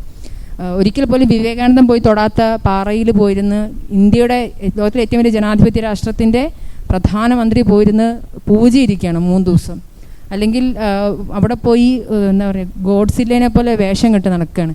അപ്പോൾ ഇതൊക്കെ എന്തുകൊണ്ടാണ്? പ്രീണിപ്പിക്കാനും ആളുകളുടെ അടുത്ത് നിന്ന് സ്നേഹം കിട്ടി അത് വോട്ട് ബാങ്കായി മാറാൻ വേണ്ടി കഷ്ടപ്പെടുകയാണ്. അപ്പം ഇങ്ങനെ ഇപ്പോൾ ഇലക്ഷൻ വരുന്നു വടകരയിൽ, അവർ എന്ത് ചെയ്യുന്നു? ചുവപ്പ് മാറ്റി പച്ചയാകുന്നു. എന്തുകൊണ്ടാണ് ഇങ്ങനെ കമ്മ്യൂണലായുള്ള കാര്യങ്ങൾ നടക്കുന്നതെന്ന് വെച്ച് കഴിഞ്ഞാൽ പ്രീണിപ്പിക്കണം, അത് വോട്ടാക്കണം. അവിടെ എന്ത് സംഭവിക്കില്ല? സദാചാര മൂല്യങ്ങൾ ഇത് പറയുന്ന പോലെ ആളുകൾക്ക് ഇഷ്ടമുള്ള രീതിയിൽ അല്ലെങ്കിൽ സമുദായ സംഘടനകൾക്ക് ഇഷ്ടമുള്ള രീതിയിൽ മാത്രമേ നടപ്പിലാക്കാനുള്ള ഗതികേടിലാണ് നമ്മൾ. അതാണ് അവസ്ഥ. അതായത് ജനാധിപത്യത്തിൻ്റെ സംസ്കാരത്തിൽ ഇപ്പം നേതാക്കൾ മാറിയിട്ട് നമ്മുടെ നാട് നന്നാവും എന്ന് വിചാരിക്കേണ്ട. നമ്മൾ സ്വയം മാറിക്കഴിയുമ്പോൾ സ്വാഭാവികമായിട്ടും രാഷ്ട്രീയവും രാഷ്ട്രീയക്കാരും നേതാക്കളും സ്വയം പരിഷ്കരിക്കപ്പെടുകയും രാജ്യത്തിന് അത് മാറ്റം ഉണ്ടാവുകയും ചെയ്യും. ജനങ്ങളിൽ നിന്നാണ് മാറ്റം തുടങ്ങേണ്ടത്, അല്ലേ? ഓക്കെ. ഇപ്പം നമ്മൾ സദാചാരത്തെ പറ്റിയും അല്ലെങ്കിൽ മൂല്യങ്ങളെ പറ്റിയൊക്കെ പറഞ്ഞു. അപ്പം ഈ LGBTQ+നെ എങ്ങനെയാണ് മതങ്ങൾ ട്രീറ്റ് ചെയ്യുന്നതെന്നും ഒക്കെ നമുക്കറിയാം. അപ്പം എനിക്ക് ചോദ്യം ചോദിക്കാനുള്ളത്, എൻ്റെ ഒരു സുഹൃത്ത് ചോദിച്ചാണ് ഈ സെക്ഷൽ ഓറിയൻറ്റേഷൻ മാറും എന്നുള്ളത്. അതായത് വിവിധ പ്രായങ്ങളിൽ അതിന് മാറ്റം സംഭവിക്കും, അല്ലെങ്കിൽ ഇത് ഏത് പ്രായത്തിലാണ് ഒരു ഫിക്സഡ് ആവുന്നത് എന്നുള്ളൊരു ചോദ്യം. ഇതൊരു സുഹൃത്ത് ചോദിച്ച ചോദ്യമാണ്. LGBTQയുടെ ഒരു വന്നതുകൊണ്ട് അതിൽ കുറച്ച് കൺഫ്യൂഷൻ ഉള്ളത്. ജസ്റ്റ് ഒരു 2 മിനിറ്റ് എടുത്ത് ഞാനൊന്ന് പറയാം. LGBTQ എല്ലാവരും നമ്മൾ കേൾക്കുന്ന ഒരു വേർഡാണല്ലേ, അതിൻ്റെ എക്സ്പാൻഷനൊക്കെ അറിയാമായിരിക്കും. സോ പ്രധാനമായും സെക്ഷുവാലിറ്റിയുമായി ബന്ധപ്പെട്ട 2 കാര്യങ്ങളാണ്. ഒന്ന് ജെൻഡർ ഐഡൻറ്റിറ്റിയും, 2 സെക്ഷൽ ഓറിയൻറ്റേഷനും. ജെൻഡർ ഐഡൻറ്റിറ്റി എന്ന് പറയുമ്പോൾ നമ്മൾ സെക്ഷൽ ഐഡൻറ്റിറ്റി എന്താണ്, നമ്മുടെ സെക്ഷൽ ഐഡൻറ്റിറ്റി എന്താണ് എന്നുള്ളതാണ് ജെൻഡർ ഐഡൻറ്റിറ്റി കൊണ്ട് ഉദ്ദേശിക്കുന്നത്. അത് ബയോളജിക്കലി ആണായിരിക്കുന്ന വ്യക്തിക്ക് ആൺ ഐഡൻറ്റിറ്റി തന്നെ ആയിരിക്കണം ജെൻഡർ എന്ന് നിർബന്ധമില്ല. ഭൂരിപക്ഷവും അങ്ങനെയാണെങ്കിൽ പോലും ഒരു ന്യൂനപക്ഷത്തിന് ബയോളജിക്കലി ആണായിരിക്കുമ്പോൾ തന്നെ ഒരു സ്ത്രീയാണ് താൻ എന്നുള്ള ഒരു ഫീലിംഗ് വരാം. അതിനെയാണ് നമ്മൾ ട്രാൻസ്ജെൻഡർ എന്ന് പറയും. Male to female transgender. നേരെ തിരിച്ചും നടക്കും. ബയോളജിക്കലി ഫീമെയിലായിട്ടുള്ള ഒരു വ്യക്തിക്ക് ഞാനൊരു പുരുഷനാണ് എന്നുള്ള ഒരു ധാരണ വരാം. അങ്ങനെ വരുന്നത് ഫീമെയിൽ ടു മെയിൽ ട്രാൻസ്ജെൻഡർ എന്ന് പറയും. ഇതാണ് സെക്ഷൽ ഐഡൻറ്റിറ്റിയിൽ സിസും ട്രാൻസും തമ്മിലുള്ള വ്യത്യാസം. ഇനി സെക്ഷൽ ഓറിയൻറ്റേഷനിലേക്ക് വരുമ്പോൾ ബഹുഭൂരിപക്ഷം ആളുകൾക്കും ഓപ്പോസിറ്റ് സെക്സിനോട്, ഓപ്പോസിറ്റ് ജെൻഡറിനോടാണ് താല്പര്യം വരുന്നത്. Male to female, female to male. പക്ഷേ ചില വ്യക്തികൾക്ക് മെയിൽ ജെൻഡർ ആയിരിക്കുന്ന സമയത്ത് മെയിൽ ജെൻഡറിലുള്ള മറ്റൊരു വ്യക്തിയുമായിട്ട് സെക്ഷൽ ഇൻട്രസ്റ്റ് വരുന്നു, അല്ലെങ്കിൽ ഫീമെയിൽ ടു ഫീമെയിൽ വരുന്നു. അതിനെയാണ് നമ്മൾ sexual orientation, preferred mode of sexual gratification എന്നാണ് അതിൻ്റെ ഒരു ഡെഫിനിഷൻ എന്ന് പറയുന്നത്. സെക്ഷൽ ഓറിയൻറ്റേഷൻ അങ്ങനെ വരാം, അല്ലെങ്കിൽ സെക്ഷൽ ഇൻട്രസ്റ്റുകൾ അങ്ങനെയായിരിക്കും, സെയിം സെക്സിനോട്. അതിന് നമ്മൾ ഹോമോസെക്ഷുവാലിറ്റി എന്ന് പറയുന്നു, മറ്റേതിന് നമ്മൾ ഹെട്രോസെക്ഷുവാലിറ്റി എന്ന് പറയുന്നു. ഇങ്ങനെ സെക്ഷൽ ഐഡൻറ്റിറ്റിയും സെക്ഷൽ ഓറിയൻറ്റേഷനിലും വ്യത്യസ്തതകൾ പുലർത്തുന്ന ഭിന്ന ലിംഗത്വം അല്ലെങ്കിൽ ഭിന്ന ലൈംഗിക താല്പര്യങ്ങളൊക്കെ ഉള്ള ആളുകൾ വളരെ ന്യൂനപക്ഷമാണെങ്കിലും നമുക്കിടയിലൊക്കെ ഉണ്ട്. അവർ പരമ്പരാഗതമായിട്ട് വളരെയേറെ പാർശ്വവൽക്കരണം നമ്മുടെ സമൂഹത്തിൽ അനുഭവിച്ചു കൊണ്ടിരിക്കുകയാണ്. കാരണം പരമ്പരാഗതമായി നമുക്കിതിനെക്കുറിച്ചുള്ള വികലമായിട്ടുള്ള വീക്ഷണങ്ങളാണ്. പരമ്പരാഗത ബോധ്യമാണെങ്കിലും മതമാണെങ്കിലും ഇത് പാപമാണ്, അല്ലെങ്കിൽ ഇത് ഏതെങ്കിലും രീതിയിലുള്ള ശാപത്തിൻ്റെ ഭാഗമായിട്ട് വരുന്നതാണ്. ഇപ്പോൾ മഹാഭാരത കഥയിലൊക്കെ നമ്മൾ ശിഖണ്ഡിയുടെ കഥയൊക്കെ നമ്മൾ കാണുന്നുണ്ട് അല്ലേ. സോ ഇത് വലിയൊരു പ്രശ്നമായിട്ടാണ് ഇത്തരത്തിലുള്ള ആളുകളെ സമൂഹം കാണുന്നത്. സോ ഇവർ പുറംപോക്കിലായിരിക്കും, സമൂഹത്തിൻ്റെ പാർശ്വവൽക്കരിക്കപ്പെട്ട് ജീവിക്കുന്നു, പല രീതിയിലുള്ള പ്രശ്നങ്ങളിലൂടെ പോകുന്നു. പക്ഷെ ഇന്നാണ് കുറച്ച് മാറ്റങ്ങൾ വരുന്നത്. സോ LGBT കമ്മ്യൂണിറ്റിയുമായി ബന്ധപ്പെട്ട് അവർ ഇന്ന് നമ്മൾ ഇൻക്ലൂസീവായിട്ടാണ്, നമ്മുടെ ഏതൊരു വ്യക്തിയും പോലെ പൂർണ്ണ അവകാശങ്ങളുള്ള, പൂർണ്ണ പൗര സ്വാതന്ത്ര്യമുള്ള, അവരുടെ ലൈംഗികതയും എക്സ്പ്രസ് ചെയ്യാൻ പൂർണ്ണമായിട്ടും അവകാശമുള്ള വ്യക്തികളായിട്ടാണ് ഇന്ന് ഭരണഘടന പോലും, ഭരണഘടനയിൽ വന്ന മാറ്റങ്ങൾ പോലും LGBTQനെ ട്രീറ്റ് ചെയ്യുന്നത്. സോ ഫൈനൽ ക്വസ്റ്റ്യൻ എന്തായിരുന്നു?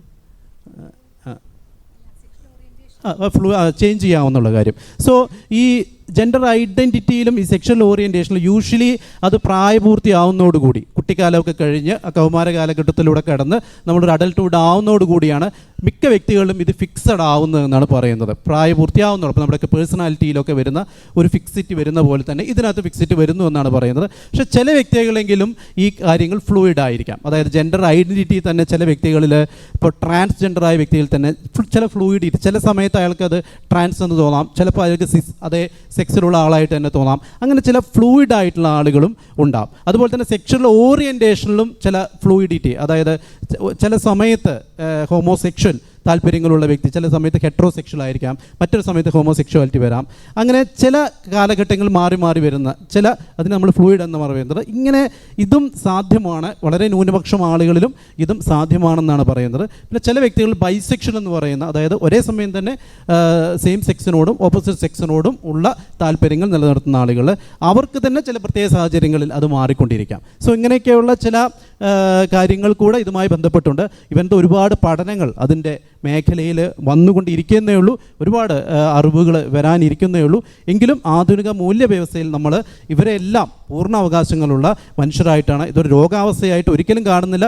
പല ആളുകളും എൻ്റെ അടുത്ത് വരാറുണ്ട്. പലപ്പോൾ ഇപ്പോൾ മാരേജ് കഴിഞ്ഞ ആളുകൾ, ഭാര്യയ്ക്ക് അല്ലെങ്കിൽ ഭർത്താവിന് ഹോമോസെക്ഷൽ ഓറിയൻറ്റേഷനാണ്, അല്ലെങ്കിൽ പാരൻസ് കുട്ടികൾക്ക് ഹോമോസെക്ഷൽ ഓറിയൻറ്റേഷനാണ്. ഇത് ട്രീറ്റബിൾ ആണോ, അല്ലെങ്കിൽ ഇതിന് തെറാപ്പികൾ കൊണ്ട്, സൈക്കോതെറാപ്പി പോലെയുള്ള കാര്യങ്ങൾ കൊണ്ട് നമുക്ക് മാറ്റിയെടുക്കാൻ പറ്റുമോ എന്നൊക്കെയുള്ള ആകുലതകളുമായിട്ടാണ് വരുന്നത്. സോ ശാസ്ത്രീയമായിട്ട് നമ്മൾ പറയുകയാണെങ്കിൽ ഇത് ഒരു രോഗാവസ്ഥയായിട്ട് നമ്മൾ പരിഗണിക്കുന്നില്ല. ഏതെങ്കിലും രീതിയിലുള്ള പത്തോളജിക്കലായിട്ടുള്ള കണ്ടീഷൻ, തലച്ചോറിൻ്റെയോ ശരീരത്തിൻ്റെയോ പത്തോളജിക്കലായിട്ടുള്ള കണ്ടീഷൻ കൊണ്ടുവരുന്നതല്ല. ഇതൊരു നോർമൽ അവസ്ഥ തന്നെയാണ്. ഇവൻ ദോ എന്താ പറയുക, ന്യൂനപക്ഷമാണെങ്കിൽ കൂടിയും അത് നോർമാലിറ്റി ആയിട്ടാണ് നമ്മൾ കാണുന്നത്. ഏതെങ്കിലും രീതിയിലുള്ള ചികിത്സ ഉപയോഗിച്ചുകൊണ്ട്, ഇപ്പോൾ ഹോർമോൺ തെറാപ്പിയോ അല്ലെങ്കിൽ സൈക്കോ തെറാപ്പി പോലുള്ള ചികിത്സ ഉപയോഗിച്ചുകൊണ്ട് ഒരു വ്യക്തിയുടെ ജെൻഡർ ഐഡൻറ്റിറ്റിയിൽ വരുന്ന മാറ്റങ്ങളോ സെക്ഷൽ ഓറിയൻറ്റേഷനിൽ വരുന്ന മാറ്റങ്ങളോ മാറ്റിയെടുക്കാൻ പറ്റുന്ന കാര്യമല്ല എന്നതുകൂടെ ഞാൻ ആഡ് ചെയ്യണം. ഈ മത ദൈവ വിശ്വാസങ്ങളൊക്കെ ഉപേക്ഷിച്ച ആളുകളാണ് ഇന്നിപ്പോൾ ഇവിടെ ഇരിക്കുന്ന ഒട്ടുമിക്ക എല്ലാവരും തന്നെ അങ്ങനെ ഉപേക്ഷിച്ചവരാണ്.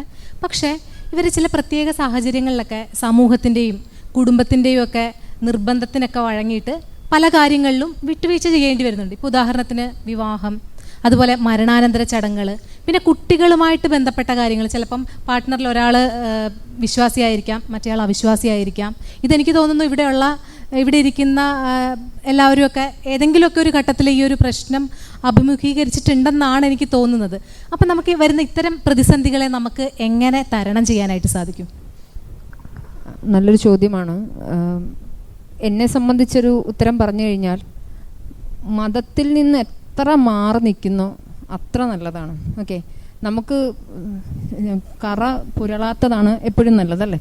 അപ്പോൾ മതത്തിൽ നിങ്ങൾക്ക് എത്ര കണ്ട് മാറി നിൽക്കാൻ പറ്റുന്നോ അത്ര കണ്ട് നിങ്ങൾ സേഫായിട്ട് നിങ്ങൾക്ക് ജീവിക്കാം, സമാധാനത്തോടെ ഇരിക്കാം. പക്ഷെ ചില വ്യക്തികൾക്ക് ചില സാഹചര്യങ്ങളുടെ സമ്മർദ്ദം മൂലം, ഇപ്പോൾ എൻ്റെ വളരെ അടുത്ത ഒരു സുഹൃത്ത്, അച്ഛൻ മരിച്ച ഘട്ടത്തിൽ അവർക്ക് ബലിയിടുന്ന ചടങ്ങുകളൊക്കെ ചെയ്യേണ്ടി വരുന്ന ഒരു സാഹചര്യം. ആളൊരു എത്തിസ്റ്റാണ്.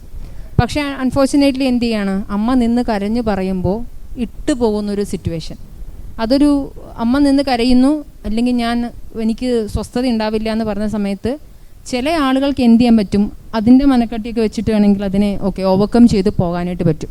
എന്നാൽ ചില ആളുകൾ എന്ത് ചെയ്യും, അമ്മയുടെ കരച്ചിൽ കണ്ട അമ്മ കരയണ്ട, ഇതിൻ്റെ അകത്ത് വലിയ കാര്യം, ബലി ഇട്ടാലും എനിക്ക് വിശ്വാസമില്ല, ബലി ഇട്ടില്ലെങ്കിലും എനിക്ക് കുഴപ്പമില്ല എന്നൊരു നിലപാടിലാണെങ്കിൽ അവിടെ ബലി ഇടുന്നതായിരിക്കും ചിലപ്പോൾ അനുസരിച്ച് അവിടെ ഒരു യുക്തിയായിട്ട് ഉണ്ടാവുക.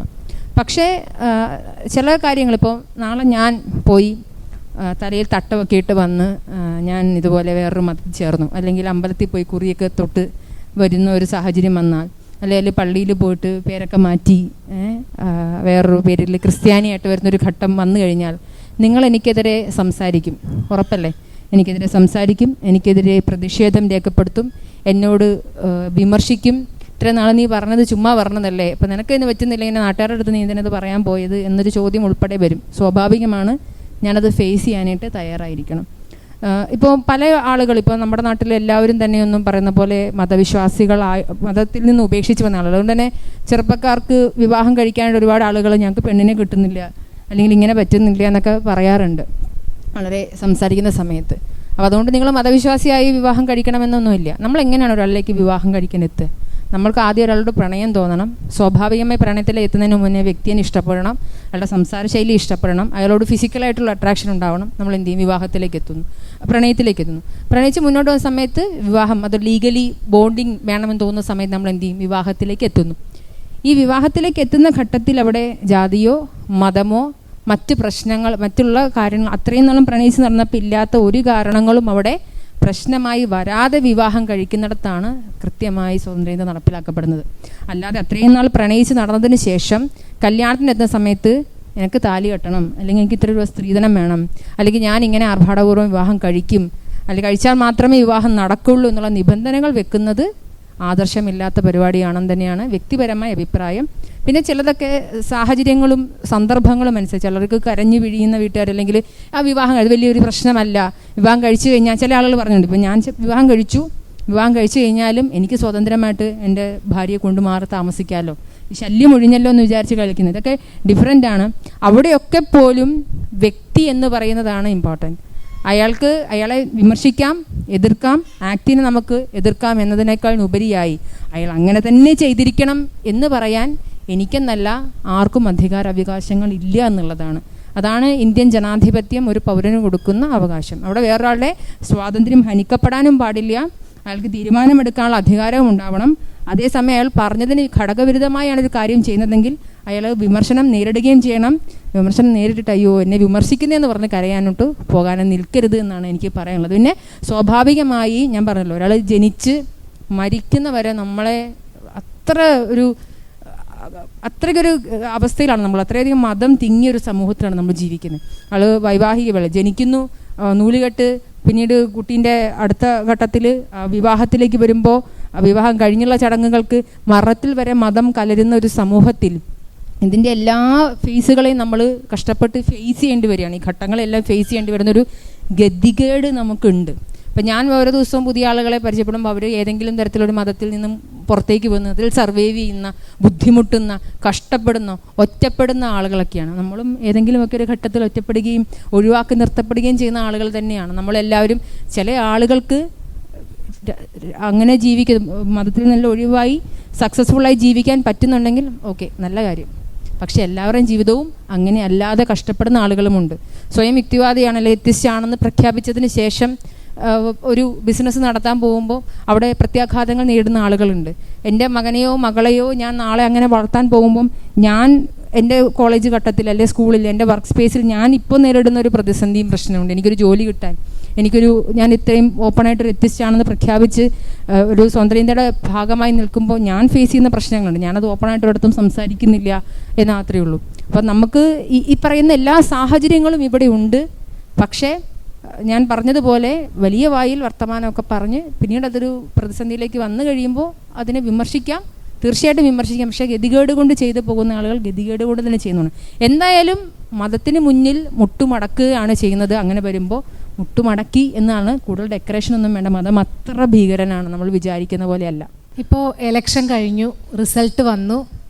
ഞാനൊക്കെ ഒരു കാലത്ത് ഏറ്റവും കൂടുതൽ അഭിമുഖീകരിച്ചുകൊണ്ടിരുന്ന ഒരു പ്രശ്നം, ഇതാർക്ക് വോട്ട് ചെയ്യും, ഞാനൊരു സ്വതന്ത്ര ചിന്തകയാണ്. ഇത് എങ്ങോട്ടാണ് വോട്ട് ചെയ്യണം, എങ്ങോട്ട് വോട്ട് ചെയ്യണം എന്നുള്ളൊരു ഭയങ്കര കൺഫ്യൂഷൻ എനിക്ക് ഉണ്ടായിരുന്നൊരു കാലം ഉണ്ടായിരുന്നു. ശരിക്കും കേരളം എന്ന് പറയുന്നത് ഒരു രാഷ്ട്രീയ പ്രബുദ്ധതയുള്ള ഒരു നാടാണ് കേരളം. ശരിക്കും ഒരു സ്വതന്ത്ര ചിന്തകൻ്റെ രാഷ്ട്രീയം എങ്ങനെയായിരിക്കണം എന്നാണ് തങ്കത്തിന് തോന്നുന്നത്? വളരെ പ്രസക്തമായിട്ടുള്ള ചോദ്യമാണ്. ഒരു സ്വതന്ത്ര ചിന്തകൻ എങ്ങനെയാണ് രാഷ്ട്രീയത്തിൽ ഇടപെടേണ്ടത്, ഒരു സ്വതന്ത്ര ചിന്തകൻ്റെ രാഷ്ട്രീയ പ്രവർത്തനം എങ്ങനെയുള്ളതായിരിക്കണം എന്നുള്ളത്. ദൗർഭാഗ്യവശാൽ നമ്മളെല്ലാം കരുതിയിരിക്കുന്നത്, നമ്മളെന്ന് പറഞ്ഞാൽ ഭൂരിഭാഗം ജനങ്ങളും കരുതിയിരിക്കുന്നത്, രാഷ്ട്രീയ പ്രവർത്തനം എന്ന് പറഞ്ഞാൽ ജനാധിപത്യ പ്രക്രിയയിൽ 5 വർഷം കൂടുമ്പോൾ വരുന്ന ഒരു വോട്ടിംഗ് മെക്കാനിസത്തിൽ പങ്കെടുക്കുക, ഒരു വോട്ട് ചെയ്യുക എന്നുള്ളത് മാത്രമാണ് എന്നുള്ളതാണ്. അതിനോടൊപ്പം തന്നെ നമ്മൾ വോട്ട് ചെയ്യാൻ പോകുന്ന രാഷ്ട്രീയ പാർട്ടിയുടെ കൊടി പിടിക്കുകയും അവർക്ക് വേണ്ടി വോട്ട് അഭ്യർത്ഥിക്കുകയും ചെയ്യുക എന്നുള്ളതൊക്കെയാണ് രാഷ്ട്രീയ പ്രവർത്തനം എന്ന് ധരിച്ച് അവശരായവരാണ് നമ്മൾ. യഥാർത്ഥത്തിൽ നമ്മളൊരു വിശാലമായ ക്യാൻവാസിലേക്ക് നോക്കുമ്പോൾ എന്താണ് രാഷ്ട്രീയ പ്രവർത്തനം, എങ്ങനെയാണ് രാഷ്ട്രീയ പ്രവർത്തനത്തിൽ ഏർപ്പെടേണ്ടത് എന്നതുകൂടി ചിന്തിക്കേണ്ടതുണ്ട്.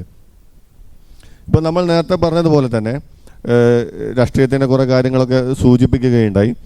അതുപോലെ തന്നെ നമ്മൾ എങ്ങനെയാണ് ആദ്യത്തെ ക്വസ്റ്റ്യൻ തന്നെ എടുക്കാൻ, വോട്ട് ചെയ്യുക, ആർക്കാണ് നമ്മൾ വോട്ട് ചെയ്യേണ്ടത്, ഈ ആശങ്ക ഉണ്ടാക്കിയിട്ടുള്ള ഒരു ക്വസ്റ്റ്യനാണ്. ഞാനും ഈ പിന്തുടർന്നു വരുന്ന ഒരു രാഷ്ട്രീയ പാർട്ടിയുടെ കൂടെയാണ് ഇന്ന് കുറേ കാലം നടന്നിരുന്നത്. അപ്പോൾ സ്വാഭാവികമായിട്ടും രാഷ്ട്രീയ പാർട്ടി ആരെ വെച്ച് കഴിഞ്ഞാലും അയാൾക്ക് വോട്ട് ചെയ്യുക എന്നുള്ളതായിരുന്നു എൻ്റെ ഒരു പോളിസി. പിന്നീട് ഇതൊക്കെ മാറ്റി ഇപ്പോൾ നമ്മൾ പറയുന്ന ഫാക്ട് ബേസ്ഡ് പൊളിറ്റിക്സ്. അപ്പോൾ എസൻസിൻ്റെ മോട്ടോ തന്നെ നിങ്ങളെല്ലാവരും കേട്ടിട്ടുണ്ടായിരിക്കും, evidence based medicine, fact based politics, humanism based society എന്നുള്ളതാണ്. അപ്പം ഫാക്ട് ബേസ്ഡ് പൊളിറ്റിക്സ് പിന്തുടരുക എന്നുള്ളതാണ് നമ്മുടെ ഏറ്റവും മികച്ച രാഷ്ട്രീയ പ്രവർത്തനം. ഒരാൾ മത്സരിക്കുമ്പോൾ, ഒരാൾ രാഷ്ട്രീയത്തിൽ മത്സരിക്കുകയാണെങ്കിൽ അയാളെ പിന്തുണയ്ക്കുന്ന പാർട്ടി എന്താണ്, സാമൂഹിക നന്മയ്ക്ക് വേണ്ടി മുന്നോട്ട് വയ്ക്കുന്ന ആശയം എന്താണ് എന്ന് പരിശോധിക്കേണ്ടതുണ്ട്. അയാൾ ജയിച്ചു കഴിഞ്ഞാൽ എന്തൊക്കെ മാറ്റങ്ങളാണ്, അയാൾ മുന്നോട്ട് വയ്ക്കുന്ന ആശയങ്ങൾ എന്തൊക്കെയാണ് എന്ന് പരിശോധിക്കേണ്ടതുണ്ട്. ഇതിനു മുൻപ് നടന്നിട്ടുള്ള നയങ്ങൾ എന്തൊക്കെയാണ്, അയാൾ സംസാരിക്കുന്നത് എങ്ങനെയാണ്, അയാളുടെ പ്രവൃത്തി എന്തൊക്കെയാണ് എന്ന് പരിശോധിക്കേണ്ടതുണ്ട്. ഇങ്ങനെ കൃത്യമായി സൂക്ഷ്മ നിരീക്ഷണം നടത്തിക്കൊണ്ട് അയാൾ വോട്ട് ചെയ്ത് അയാൾ വിജയിച്ചു കഴിഞ്ഞാൽ സമൂഹത്തിന് ആകെപ്പാടെ നന്മയാണ് ഉണ്ടാവുക എന്നുള്ളൊരു പരിശോധന നടത്തിക്കൊണ്ട് പാർട്ടിക്ക് അതീതമായിക്കൊണ്ട്, കക്ഷി രാഷ്ട്രീയ പ്രവർത്തനങ്ങൾക്ക് അതീതമായിക്കൊണ്ട് നമ്മൾ വോട്ട് രേഖപ്പെടുത്തണമെന്നാണ് എൻ്റെ ഒരു അഭിപ്രായം. ഇത് പലപ്പോഴും നമുക്ക് സാധിക്കാറില്ല. കാരണം നമ്മൾ കരുതുന്നത്, നമ്മൾ വിചാരിക്കുന്ന പാർട്ടി അല്ലെങ്കിൽ നമ്മൾ വിശ്വസിക്കുന്ന പാർട്ടി, പ്രത്യയശാസ്ത്രം മുന്നോട്ട് വയ്ക്കുന്ന സ്ഥാനാർത്ഥി സർവ്വഗുണസമ്പന്നനാണ് എന്നുള്ളതും നമ്മുടെ പാർട്ടി സമൂഹ നന്മയ്ക്ക് വേണ്ടി മാത്രമാണ് പ്രവർത്തിക്കുന്നുള്ളത് എന്നുള്ള കുറേ ധാരണകളിലാണ് നമ്മൾ മുന്നോട്ട് പോകുന്നത്. അതുപോലെ തന്നെ രാഷ്ട്രീയ പ്രവർത്തനം എന്ന് പറഞ്ഞു കഴിഞ്ഞാൽ കുറച്ചുകൂടി വിശാലമായി പറയുകയാണെങ്കിൽ, നമ്മൾ രാഷ്ട്രത്തിന് വേണ്ടി പ്രവർത്തിക്കുന്ന, ടാക്സ് അടയ്ക്കുന്നത്, പ്രോപ്പറായിട്ട് ടാക്സ് അടയ്ക്കുക, നമ്മുടെ പരിസരം വൃത്തിയായിട്ട് സൂക്ഷിക്കുക, നിയമങ്ങൾ അനുസരിച്ച് മുന്നോട്ട് ജീവിക്കുക തുടങ്ങിയിട്ടുള്ള എല്ലാ പ്രവർത്തനങ്ങളും നമ്മുടെ രാഷ്ട്രീയ പ്രവർത്തനങ്ങളാണ്. നമ്മളതുപോലെ എല്ലാവരെയും, പാർശ്വവൽക്കരിക്കപ്പെട്ട ജനങ്ങളെയും, LGBTQ ഉൾപ്പെടെയുള്ള പാർശ്വവൽക്കരിക്കപ്പെട്ട ജനങ്ങളെയെല്ലാം ഉൾച്ചേർത്തുകൊണ്ട്, കൂടെ കൂട്ടിക്കൊണ്ട് നമ്മൾ ജീവിതം മുന്നോട്ട് കൊണ്ടുപോവുക എന്നതൊക്കെ നമ്മുടെ ഒരു രാഷ്ട്രീയ പ്രവർത്തനത്തിൻ്റെ ഭാഗമാണ്. ഇത്തരത്തിൽ ഫാക്ട് ബേസ്ഡ് ആയിക്കൊണ്ടാണ് നമ്മളൊരു രാഷ്ട്രീയ തീരുമാനം എടുക്കേണ്ടത്. അത് പലപ്പോഴും പലർക്കും വ്യത്യസ്തമായിരിക്കാം. നമ്മൾ കണ്ടതും കേട്ടതുമായിട്ടുള്ള, വായിച്ചതുമായിട്ടുള്ള അറിവിൻ്റെ അടിസ്ഥാനത്തിൽ നമ്മൾ എടുക്കുന്ന തീരുമാനങ്ങൾ ചിലപ്പോൾ തെറ്റാവാം. അതിനും സാധ്യതയുണ്ട്. അങ്ങനെ നമ്മൾ എല്ലാം ശരിയായിട്ട് തീരുമാനങ്ങൾ എടുക്കാൻ മാത്രമുള്ള ആളുകളല്ല. പലപ്പോഴും തെറ്റായേക്കാം. പലപ്പോഴും തെറ്റായാൽ അടുത്ത വർഷം, അടുത്ത ഇലക്ഷൻ നമുക്കത് തിരുത്താനുള്ള ഒരു അവസരം കൂടി നമ്മൾ ജനാധിപത്യം തരുന്നുണ്ട്. അപ്പോൾ അത് വളരെ മനോഹരമായിട്ട് വിനിയോഗിക്കുക എന്നുള്ളത് മാത്രമാണ് എനിക്ക് പറയാനുള്ളത്. പലപ്പോഴും നമ്മൾ സ്വതന്ത്ര ചിന്തകർക്ക് നേരിടുന്ന പ്രധാനപ്പെട്ട ഒരു ആക്ഷേപം എന്ന് പറയുന്നത്, നിങ്ങൾ അരാഷ്ട്രീയവാദികളാണ്, അരാഷ്ട്രീയം പ്രചരിപ്പിക്കുന്നു. അപ്പോൾ പൊതുവേ നമ്മുടെ നേരത്തെ സദാചാരത്തിൻ്റെ വാക്ക് പറഞ്ഞ പോലെ തന്നെ രാഷ്ട്രീയം എന്നുള്ള വാക്ക് ഒരുപാട് തെറ്റായ രീതിയിൽ ഉപയോഗിക്കുകയാണ്. ഇപ്പോൾ രാഷ്ട്രീയം എന്ന വാക്കിൻ്റെ അർത്ഥം രാഷ്ട്രത്തെ സംബന്ധിക്കുന്ന അതിൻ്റെ സോഷ്യോ പൊളിറ്റിക്കലായിട്ടുള്ള കാര്യങ്ങളെക്കുറിച്ച് അറിയുക, ഇടപെടുക, ചിന്തിക്കുക എന്നൊക്കെയുള്ള കാര്യങ്ങളാണ്. വോട്ട് ചെയ്യുക എന്ന് പറയുന്നത് അതിൻ്റെ ഒരു ഭാഗം മാത്രമാണ്. പക്ഷേ നമ്മുടെ ഇവിടെ രാഷ്ട്രീയം എന്ന് ഉദ്ദേശിക്കുന്നത് എന്താണെന്ന് വെച്ച് കഴിഞ്ഞാൽ, ഏതെങ്കിലും ഒരു രാഷ്ട്രീയ പാർട്ടിയുടെ ഭാഗമായി നിന്നുകൊണ്ട് അതിനുവേണ്ടി ചർച്ച ചെയ്യുക, അതിനുവേണ്ടി വാദിക്കുക, അവർക്ക് വോട്ട് ചെയ്യുക, അതിൻ്റെ സമ്മേളനത്തിന് പോവുക, മെമ്പർഷിപ്പ് എടുക്കുക.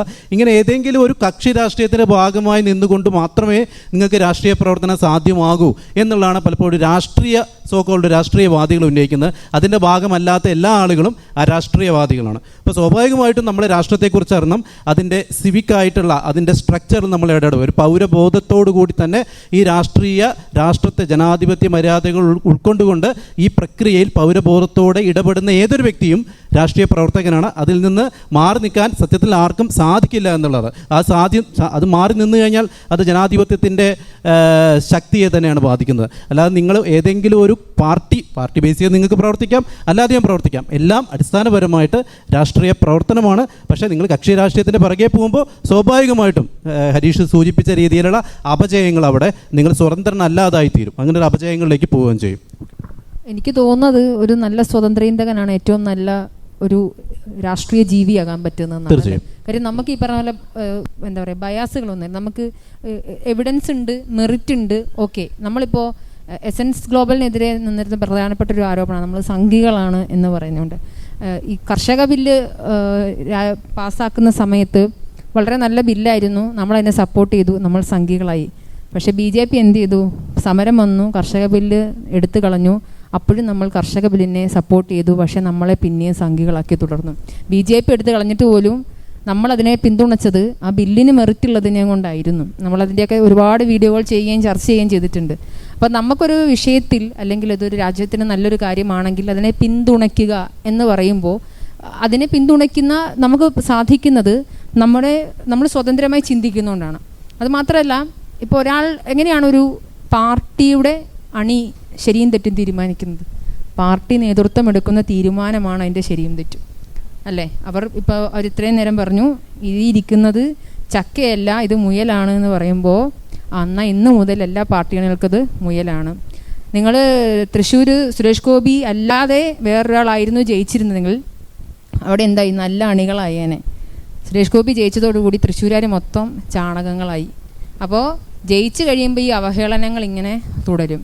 അപ്പം അവർ ജയിച്ചെടുത്ത് മാത്രം നല്ല അണികളും ബാക്കി ഇവർ തോറ്റെടുത്തെല്ലാം മോശക്കാരുമായി. നാളെ ഇവരെല്ലാവരും കൂടെ നിയമസഭാ ഇലക്ഷന് ജയിപ്പിച്ചാൽ അവരെല്ലാം നല്ല അടിപൊളി ആൾക്കാരായി. ഈ രീതിയിലുള്ള പരസ്പരം ചെളിവാരിയേറിയലും ഉള്ളൊരു സോക്കോൾഡ് കൊടി പിടിക്കുന്ന രാഷ്ട്രീയത്തിനപ്പുറമായി രാഷ്ട്രീയത്തിനെ നമ്മൾ റീഡിഫൈൻ ചെയ്യേണ്ടതുണ്ടെന്ന് തന്നെയാണ്. അപ്പം നമുക്ക് നമ്മുടെ കുഞ്ഞുങ്ങളിലേക്ക് എങ്ങനെയാണ് സ്വതന്ത്ര ചിന്തയുടെ ആശയങ്ങൾ എത്തിക്കാനായിട്ട് സാധിക്കുന്നത്? ഇപ്പം എൻ്റെ കാര്യമൊക്കെ പറയുവാണെങ്കിൽ, ഇപ്പോൾ എന്നെയൊക്കെ ഞാനൊരു യുക്തിവാദി ഫാമിലിയിൽ നിന്നാണ് വന്നത്. അപ്പോൾ എൻ്റെ അച്ഛൻ എനിക്ക് വന്നൊരു 5ാം ക്ലാസ് മറ്റായപ്പോൾ ഒരു ക്രിസ്തുവും കൃഷ്ണനും എന്ന് പറഞ്ഞൊരു പുസ്തകം എടുത്തു തന്നു, വായിച്ച് പഠിച്ചോളാൻ പറഞ്ഞു. അപ്പോൾ പിന്നെ ദൈവമില്ല, നമ്മൾ കൂടുതൽ ചോദ്യങ്ങളൊന്നും ചോദിക്കരുത്, കുറച്ച് പുസ്തകങ്ങൾ ഇങ്ങോട്ട് തന്നു. അപ്പം നമുക്ക് ശരിക്കും അതല്ല, അങ്ങനെയാണ് നമ്മളൊക്കെ വളർന്നു വന്നത്. പിന്നെ ഒരുപാട് ചോദ്യങ്ങൾ ചോദിച്ചു, നമ്മൾ ഒരുപാട് വായിച്ചു, അങ്ങനെയൊക്കെയാണ് നമ്മൾ ഈ സ്വതന്ത്ര ചിന്തയിലേക്ക് നമ്മൾ എത്തുന്നത്. അപ്പോൾ ശരിക്കും നമുക്ക് നമ്മുടെ കുഞ്ഞുങ്ങളെ എങ്ങനെയാണ് സ്വതന്ത്ര ചിന്തയിലേക്ക് എത്തിക്കാനായിട്ട് സാധിക്കുന്നത്? നല്ലൊരു റെലവൻ്റ് ആയിട്ടുള്ള ക്വസ്റ്റ്യനാണ്. കാരണം നമ്മൾ കുറച്ചുപേര് ഈ പ്രായപൂർത്തിയായ കുറേ ആളുകൾ ഇരുന്ന് ചർച്ച ചെയ്തിട്ട് കാര്യമില്ല. വരും തലമുറകൾക്കൂടെ ഈ സ്വതന്ത്ര ചിന്തയുടെ ഐഡിയകൾ നമ്മൾ പറഞ്ഞു കൊടുക്കുക എന്നുള്ളത് അതും ഒരു പ്രവർത്തനത്തിൻ്റെ ഭാഗമാണ്. പക്ഷേ നിർഭാഗ്യവശാൽ നമ്മുടെ കുട്ടികൾ എന്താണ് പഠിക്കുന്നത്? നമ്മുടെ കുട്ടികളിൽ ക്ലാസ്സുകളിൽ ശാസ്ത്രം പഠിക്കുന്നുണ്ട്, അതൊരു സബ്ജക്റ്റായിട്ട് മാത്രമാണ് പഠിക്കുന്നത്, അല്ലേ? ഫിസിക്സ്, കെമിസ്ട്രി, ബയോളജി ഒക്കെ പഠിക്കുന്നുണ്ട്. പക്ഷെ അതിനപ്പുറത്തേക്ക് ശാസ്ത്രീയമായ ഒരു മനോവൃത്തി എങ്ങനെ രൂപപ്പെടുത്താം, എങ്ങനെ ശാസ്ത്രീയമായ രീതിയിൽ എങ്ങനെയാണ് ശാസ്ത്രം ഇങ്ങനെ അറിവുകൾ സമ്പാദിക്കുന്നത്, അത്തരത്തിലുള്ള ഈ ലോകത്തെമ്പാടും ഒരുപാട് ശാസ്ത്രജ്ഞരുണ്ട്. അവരൊക്കെ എങ്ങനെയാണ് ശാസ്ത്രത്തിൻ്റെ മെത്തഡോളജി, രീതിശാസ്ത്രം ഉപയോഗിക്കുന്നത്, ഇങ്ങനെ അല്ലെങ്കിൽ ശാസ്ത്രീയമായ മനോവൃത്തി എങ്ങനെ ഉണ്ടാകുന്നു, ഇത്തരത്തിലുള്ള കാര്യങ്ങളൊന്നും തന്നെ അടിസ്ഥാന ക്ലാസ്സുകളിൽ ഈവൻ പോസ്റ്റ് ഗ്രാജുവേഷനിലുള്ള ആളുകൾക്ക് പോലും അങ്ങനെയുള്ളൊരു സയൻറ്റിഫിക് ടെമ്പർ ഇല്ല എന്നുള്ളതൊരു വസ്തുതയാണ്. അതോടൊപ്പം തന്നെ അടിസ്ഥാനപരമായിട്ടുള്ള വസ്തുതകൾ, ഇപ്പോൾ എവല്യൂഷൻ പോലെയുള്ള കാര്യങ്ങൾ നമ്മളൊക്കെ എങ്ങനെയാണ് പഠിച്ചിട്ടുള്ളത്? ഒരു കുരങ്ങനെ നിന്ന് പതുക്കെ നിവർന്ന് മനുഷ്യനായി ഒരു വടി പിടിച്ച് നടന്നു പോകുന്നൊരു മനുഷ്യനായിട്ട്. ഇന്നിപ്പോൾ റീസെൻ്റായിട്ടാണ് തോന്നുന്നത് ആ ചിത്രമൊക്കെ എടുത്ത് മാറ്റിയത്. അതുപോലെ തന്നെ എവല്യൂഷനെ പോലെയുള്ള കാര്യങ്ങൾ, ബിഗ് ബാങ്ങിനെ പോലുള്ള കാര്യങ്ങൾ. ഇപ്പോൾ വലിയെന്തോ ഒരു സാധനം പൊട്ടിത്തെറിച്ചാണ് പ്രപഞ്ചത്തിൻ്റെ തുടക്കമെന്നാണ് ബിഗ് ബാങ് എന്നൊക്കെ നമ്മൾ ധരിച്ചു വെച്ചത്. പഠിച്ചതിൻ്റെയോ പഠിപ്പിച്ചതിൻ്റെയോ പാഠപുസ്തകത്തിൻ്റെയൊക്കെ പ്രശ്നമായിരിക്കാം. പക്ഷേ ഇതിനെക്കുറിച്ചൊക്കെ അടിസ്ഥാനപരമായ ശാസ്ത്രം, കൗതുകകരമായിട്ടുള്ള ഇത്തരം വസ്തുതകളെ സിമ്പിളായിട്ട് കുട്ടികൾക്ക് പറഞ്ഞു കൊടുക്കാൻ അധ്യാപകർക്ക് കഴിയണം, സിലബസിന് കഴിയണം, വീട്ടിൽ നിന്ന് നമുക്ക് കഴിയണം. കുട്ടിക്കാലം മുതൽ തന്നെ ചിന്തിക്കാനും നമ്മുടെ ബുദ്ധി ഉപയോഗിച്ചുകൊണ്ട് കൃത്യമായി എങ്ങനെ യുക്തി ഉപയോഗിച്ചുകൊണ്ട് ചിന്തിക്കാം എന്നുള്ള കാര്യം കുട്ടികളെ പ്രാക്ടീസ് ചെയ്യിപ്പിക്കാം. അതുപോലെ തന്നെ ഈ വിശ്വാസ സംബന്ധമായ കാര്യങ്ങൾ, ഇപ്പോൾ അഞ്ജലി പറഞ്ഞ രീതിയിൽ ഒന്നാം പാഠം ഒന്ന് ദൈവമില്ല, അങ്ങനെ ഒരു പാഠമല്ല. എന്തുകൊണ്ട് ദൈവവിശ്വാസത്തെ എങ്ങനെ നിങ്ങൾക്ക് ഡിബങ്ക് ചെയ്യാം, മതം മുന്നോട്ട് വയ്ക്കുന്ന ദൈവമെന്ന കൺസെപ്റ്റ് എത്രത്തോളം ലോജിക്ക് ഇല്ലാത്തതാണ് എന്ന് കുട്ടികൾക്ക് എങ്ങനെ സ്വയം മനസ്സിലാക്കിയെടുക്കാം എന്നുള്ളതിൻ്റെ ഒരു പ്രാക്ടീസൊക്കെ, അങ്ങനെ ഒരു ട്രെയിനിങ് പ്രോസസ്സാണ് കുട്ടികൾക്ക് കൊടുക്കേണ്ടത്. ഇപ്പോൾ എസൻസ് ഗ്ലോബലൊക്കെ അവധിക്കാലങ്ങളിൽ സമ്മർ ക്യാമ്പുകളൊക്കെ കഴിഞ്ഞ 1-2 വർഷമായിട്ട് വയ്ക്കുന്നുണ്ട്. അതൊക്കെ ഈ ഒരു പർപ്പസിന് കൂടി വേണ്ടിയാണ് നമ്മൾ മുന്നോട്ട് വയ്ക്കുന്നത്. പിന്നെ നിരന്തരമായിട്ട് മതത്തിൻ്റെ വികരണം അടിച്ച് വളരുന്ന കുട്ടികളാണ് ചെറുപ്പം മുതൽ തന്നെ, അല്ലേ, കണ്ടീഷൻ ചെയ്തെടുക്കുകയാണ്. അത് കുറച്ചെങ്കിലും നമുക്ക് ഈ സ്വതന്ത്ര ചിന്തയുടെ ഒരു ടോർച്ച് കൊടുത്തു കഴിഞ്ഞാൽ, അത് നമ്മൾ ശരിക്കും കുട്ടികളെ ലൈറ്റപ്പ് ചെയ്യല്ല, കുട്ടികൾക്ക് ആ ടൂള് കൊടുക്കുകയാണ്, ആ ടോർച്ച് കൊടുക്കുകയാണ്. അവർക്ക് ഈ പറയുന്ന ആ സ്വതന്ത്ര ചിന്തയുടെ വെളിച്ചം ഉപയോഗിച്ചുകൊണ്ട് അന്ധകാരം പതുക്കെ പതുക്കെ മുന്നോട്ട് നീക്കാമെന്നുള്ളതാണ്.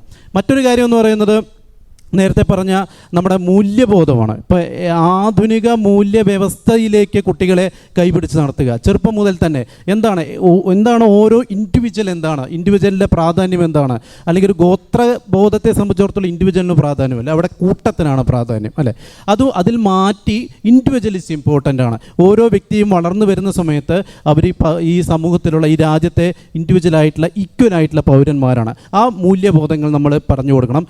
സെക്യുലർ ആയിട്ടുള്ള ഐഡിയാസ്, മറ്റുള്ളവരുടെ ഐഡിയാസിനെ കൂടെ നമുക്ക് എങ്ങനെ നമ്മുടെ ഐഡിയയിൽ നിന്ന് വിരുദ്ധമായിട്ടുള്ള കാര്യങ്ങൾ കൂടെ നമുക്ക് എങ്ങനെ സഹിഷ്ണുതയോടെ, ടോളറൻസ് എങ്ങനെ നമുക്ക് ഡെവലപ്പ് ചെയ്യാൻ പറ്റും, പ്രതിപക്ഷ ബഹുമാനം എങ്ങനെയാണ്, ഇത്തരത്തിലുള്ള അടിസ്ഥാന ആധുനിക മൂല്യങ്ങൾ കൂടെ കുട്ടികൾക്ക് പറഞ്ഞു കൊടുക്കാം. അതോടൊപ്പം തന്നെ ലോജിക്കൽ ഫാലസികളെ എങ്ങനെ നമ്മൾ കണ്ടെത്താം, ഡീബങ്ക് ചെയ്യാം, സ്വയം കണ്ടെത്താൻ എങ്ങനെ കഴിയും, അങ്ങനെയൊക്കെ കാണുന്ന സമയത്ത് ഇപ്പോൾ നേരത്തെ പൗലോസിൻ്റെ പ്രസിഡന്റ് സൂചിപ്പിച്ച പോലെ ടെലിപ്പതി പോലുള്ള കാര്യങ്ങൾ, മിഡ് ബ്രെയിൻ ആക്ടിവേഷൻ പോലുള്ള കാര്യങ്ങൾ, ഇതൊക്കെ ചെറുപ്പക്കാരുടെ ഇടയിൽ വളരെ ഫാൻറ്റസിയുള്ള കാര്യങ്ങളാണ്. ഇത് നേരിട്ട് നമ്മൾ നോക്കുകയാണെങ്കിൽ മതവുമായി ബന്ധമില്ലാത്ത അന്ധവിശ്വാസങ്ങളാണ്. പക്ഷേ മതവിശ്വാസത്തിന് പ്രേരകമായിട്ടുള്ള അതേ മസ്തിഷ്ക പ്രേരണകൾ തന്നെയാണ് ഇത്തരത്തിലുള്ള മതേതരമായിട്ടുള്ള അന്ധവിശ്വാസങ്ങളെ നയിക്കുന്നത്. സോ ഇത്തരത്തിലുള്ള കാര്യങ്ങളെ എങ്ങനെ നമുക്ക് ഡീബങ്ക് ചെയ്യാം? അങ്ങനെ സ്വതന്ത്ര ചിന്തയുടെ ടൂൾ ഉണ്ടെങ്കിൽ പിന്നെ അവന് ഈസിയാണ്. അവൻ ടെലിപ്പതിയെ ഡീബങ്ക് ചെയ്യാനും ഈ പറയുന്ന മിഡ്ബ്രെയിൻ ആക്ടിവേഷനൊക്കെ മണ്ടത്തരമാണ് എന്ന് സ്വയം തിരിച്ചറിയാൻ ഓരോ കുട്ടിക്കും കഴിയുന്ന രീതിയിലേക്ക് കുട്ടിയുടെ മാനസികമായിട്ടുള്ള ഇൻ്റലക്ച്വലായിട്ടുള്ള കഴിവുകളെ വളർത്തിയെടുക്കുക എന്നുള്ളതായിരിക്കണം നമ്മുടെ ഒരു ലക്ഷ്യം എന്ന് പറയുന്നത്. റാദർ ദാൻ നമുക്ക് സ്വതന്ത്ര ചിന്തയുടെ 1, 2, 3, 4 എന്ന് പറഞ്ഞ ലെസൻസ് അല്ല ഉള്ളത്. ഇത്തരത്തിലുള്ള ടൂളുകൾ, ട്രെയിനിങ് കുട്ടികൾക്ക് കൊടുത്തു കഴിഞ്ഞാൽ ഭാവിയിലേക്ക് നമുക്ക് കുറച്ചുകൂടെ ബെറ്റർ ആവുമെന്ന് എനിക്ക് തോന്നുന്നു. നമ്മൾ വിട്ടുപോയൊരു സാധനം കുട്ടികളുമായി ബന്ധപ്പെട്ടിട്ട് എസൻസ് ഗ്ലോബൽ അതിനുള്ള പണിയും തുടങ്ങിയിട്ടുണ്ട്. നമ്മൾ ഫ്ലിപ്പ് ദ ക്ലാസ് റൂം എന്ന് പറഞ്ഞ് കുട്ടികളെ സ്വതന്ത്രരാക്കി അവർക്ക് യാതൊരു തരത്തിലും സ്വതന്ത്രമായി ചിന്തിക്കാനുള്ളൊരു വേദി എസൻസ് ഗ്ലോബൽ കിഡ്സ് ക്യാമ്പുകൾ സംഘടിപ്പിക്കുന്നുണ്ട്. കഴിഞ്ഞ വർഷം മൂന്നാറിൽ വെച്ചും ഇപ്രാവശ്യം കുട്ടിക്കാനത്തും വയനാട് വെച്ചിട്ടും ഓരോ ക്യാമ്പിലും 45ഓളം കുട്ടികൾ വെച്ച് ഏകദേശം 160-170ഓളം വിദ്യാർത്ഥികൾ അത് ഈ എസൻസിൻ്റെ കിഡ്സ് ക്യാമ്പിൽ കഴിഞ്ഞ 3 തവണയായി പങ്കെടുത്തു കഴിഞ്ഞു. നമ്മൾ ഇനിയും ക്യാമ്പുകൾ നടത്തും. ഇതൊക്കെ നമ്മൾ ആദ്യത്തെ ഒരു പോസ്റ്റ് ഇടുന്ന സമയത്ത്, ഫസ്റ്റ് പോസ്റ്റ് ഇടുന്ന സമയത്ത് ഒരു പ്രതീക്ഷയൊന്നുമില്ല. പ്രവീൺ ചേട്ടൻ ഇങ്ങനെ ഗൂഗിൾ ഫോമിൻ്റെ ലിങ്ക് ഒക്കെ ഇടുന്നു. ഞങ്ങൾ കുറച്ച് നേരം ഒരു അരമണിക്കൂർ കഴിഞ്ഞ് വെറുതെ ഒന്ന് നോക്കുന്ന സമയത്ത് 120 എൻക്വയറിയാണ് ഒരു അരമണിക്കൂറിനുള്ളിൽ ഫസ്റ്റ് ക്യാമ്പിന് കിട്ടുന്നത്. ദാറ്റ് മീൻസ് കുട്ടികളെ അങ്ങനെ ആക്കാൻ ഇവിടെയുള്ള മാതാപിതാക്കൾ റെഡിയാണ്. എസൻസ് ഗ്ലോബലിൻ്റെ പ്ലാറ്റ്ഫോം ആണെന്ന് അറിഞ്ഞിട്ട് തന്നെയാണ് 160 വേറെ, അതായത് അവർ പിന്നീട് അടുത്ത ക്യാമ്പിലേക്ക് പങ്കെടുത്തിട്ടില്ല. പുതിയ കുട്ടികളാണ് ക്യാമ്പിലേക്ക് വരുന്നത്. ഇനിയും കുട്ടികൾ വരും. നമുക്ക് സ്ലോട്ടുകൾ തീർന്നു പോകുന്നത് കൊണ്ടാണ് 40 പറ്റുന്നുള്ളൂ. അതിനുള്ള ഫെസിലിറ്റി ഉള്ളായിരുന്നു. ഇനിയും അടുത്ത ക്യാമ്പിലേക്ക് വരുമ്പോൾ അടുത്ത 100-160 കുട്ടികളെ കൂടെ നമുക്ക് എത്തിക്കാൻ പറ്റും. ആ രീതിയിലേക്കുള്ള മാറ്റങ്ങൾ നമ്മൾ ചെറുതാണെങ്കിലും മാറ്റങ്ങൾ. അതിൽ നമ്മൾ കുട്ടികൾക്ക് സെക്സ് എഡ്യൂക്കേഷൻ പ്രൊവൈഡ് ചെയ്യുന്നു. സാറ് തന്നെ ആണ് കഴിഞ്ഞ 2 വർഷം കുട്ടികൾക്ക് ക്ലാസ് എടുക്കുന്നത്. അതുപോലെ വിദ്യാർത്ഥികൾക്ക് ആവശ്യമായുള്ള രീതിയിലുള്ള സയൻസിൻ്റെ ക്ലാസ്സുകൾ, ലൈവ് കെമിക്കൽ എക്സ്പെരിമെൻറ്റ്സ്, അതുപോലെ കുട്ടികളെ ക്രിട്ടിക്കലി തിങ്ക് ചെയ്യാനുള്ള ക്ലാസ്സുകൾ, ലോജിക്കൽ ഫാലസിയുടെ ക്ലാസ്സുകളൊക്കെ കൊടുക്കുന്നു. ഓരോ പരിപാടി കഴിഞ്ഞ് പോകുമ്പോഴും അവരെന്തൊക്കെയോ പഠിക്കുകയും എന്തൊക്കെയോ മനസ്സിലാക്കുകയും നമുക്ക് റിവ്യൂ കിട്ടുന്നത് അത്രയും പോസിറ്റീവായാണ്. അപ്പം അങ്ങനെയുള്ള കാര്യങ്ങൾ അവിടെ സംഭവിക്കുന്നുണ്ട്. രണ്ടാമത് നമ്മൾ എടുത്തു പറയേണ്ടുന്നതാണ്, ഈയിടെ നമ്മുടെ കേരള പാഠാവലിയിൽ അച്ഛനും അമ്മയും കൂടെ ഒരുമിച്ചിരുന്ന് കുക്ക് ചെയ്യുന്ന ചിത്രം ആദ്യമായി വന്നു. ഒന്നാലോചിച്ചൊക്കെ 21-ാം നൂറ്റാണ്ടിൽ ഭയങ്കര റെവല്യൂഷനായി എല്ലാവരും കാണിച്ചൊരു കാര്യമാണ്. നമുക്ക് ഇത്ര നാൾ വേണ്ടി വന്നു ഒരു അച്ഛനെ കൊണ്ടുവന്ന് അടുക്കളയിൽ ഇരുത്താൻ. ആ അവസ്ഥയിലാണ് നമ്മൾ ഉണ്ടായിരുന്നത്. അപ്പോൾ മാറ്റങ്ങൾ വരുന്നുണ്ട്. കിഡ്സ് ക്യാമ്പിലെ പങ്കാളിത്തം ഒരു ചെറുതാണെങ്കിലും ഒരു വലിയ മാറ്റമാണ്. എസൻസിനെ പറ്റുന്ന ഇപ്പോൾ അടുത്ത തലമുറയിൽ ശുഭപ്രതീക്ഷയുണ്ട് അല്ലേ? പിന്നെന്ത്, ഒരു കാര്യം കൂടി ആഡ് ചെയ്തോട്ടെ. ഇപ്പം നമ്മുടെ കുട്ടികളുടെ കാര്യം പറയുമ്പോൾ ഈ കുട്ടികൾ വളരെ ചെറിയ കുട്ടികളായതുകൊണ്ട് തന്നെ ഈ വളരെ ചെറിയ പ്രായത്തിൽ അവർക്ക് കൊടുക്കുന്ന എഡ്യൂക്കേഷൻ വളരെ നന്നായിട്ട് അവരിൽ റിഫ്ലക്റ്റ് ചെയ്യുമെന്നുള്ളതാണ്. നമ്മളൊക്കെ വളരെ ലേറ്റായിട്ട് സ്വതന്ത്ര ചിന്തയിലേക്ക് കടന്നു വന്ന ആളുകളാണ്. അപ്പോൾ ഞാനൊക്കെ വിചാരിച്ചു അത്രയും വർഷം നമ്മൾ ഈ മണ്ടത്തരങ്ങളിൽ വിശ്വസിച്ച് അമ്പലത്തിൽ പോയി അമ്പലത്തിൽ ഓരോ ജോലിയൊക്കെ ചെയ്ത് അത്രയും വർഷം വേസ്റ്റാക്കി കളഞ്ഞു. അപ്പോൾ ഇത് ഈ ചെറിയ കുട്ടികൾക്ക്, നമ്മൾ സ്കൂൾ തലത്തിലുള്ള കുട്ടികൾക്കൊക്കെ ഇത്തരം ഒരു അവസരം കിട്ടുകയാണെങ്കിൽ അവർ വലുതാകുമ്പോൾ, അവർ വലിയ കുട്ടികളാകുമ്പോൾ അവർ എത്രമാത്രം സന്തോഷിക്കും, അവരുടെ പുതിയൊരു ലോകത്തിൻ്റെ കളർഫുൾ ആയിട്ടുള്ള പുതിയൊരു ലോകം കണ്ട് അവർ എത്രമാത്രം ആനന്ദിക്കുമെന്നൊക്കെ ഞാൻ ആലോചിക്കാറുണ്ട്.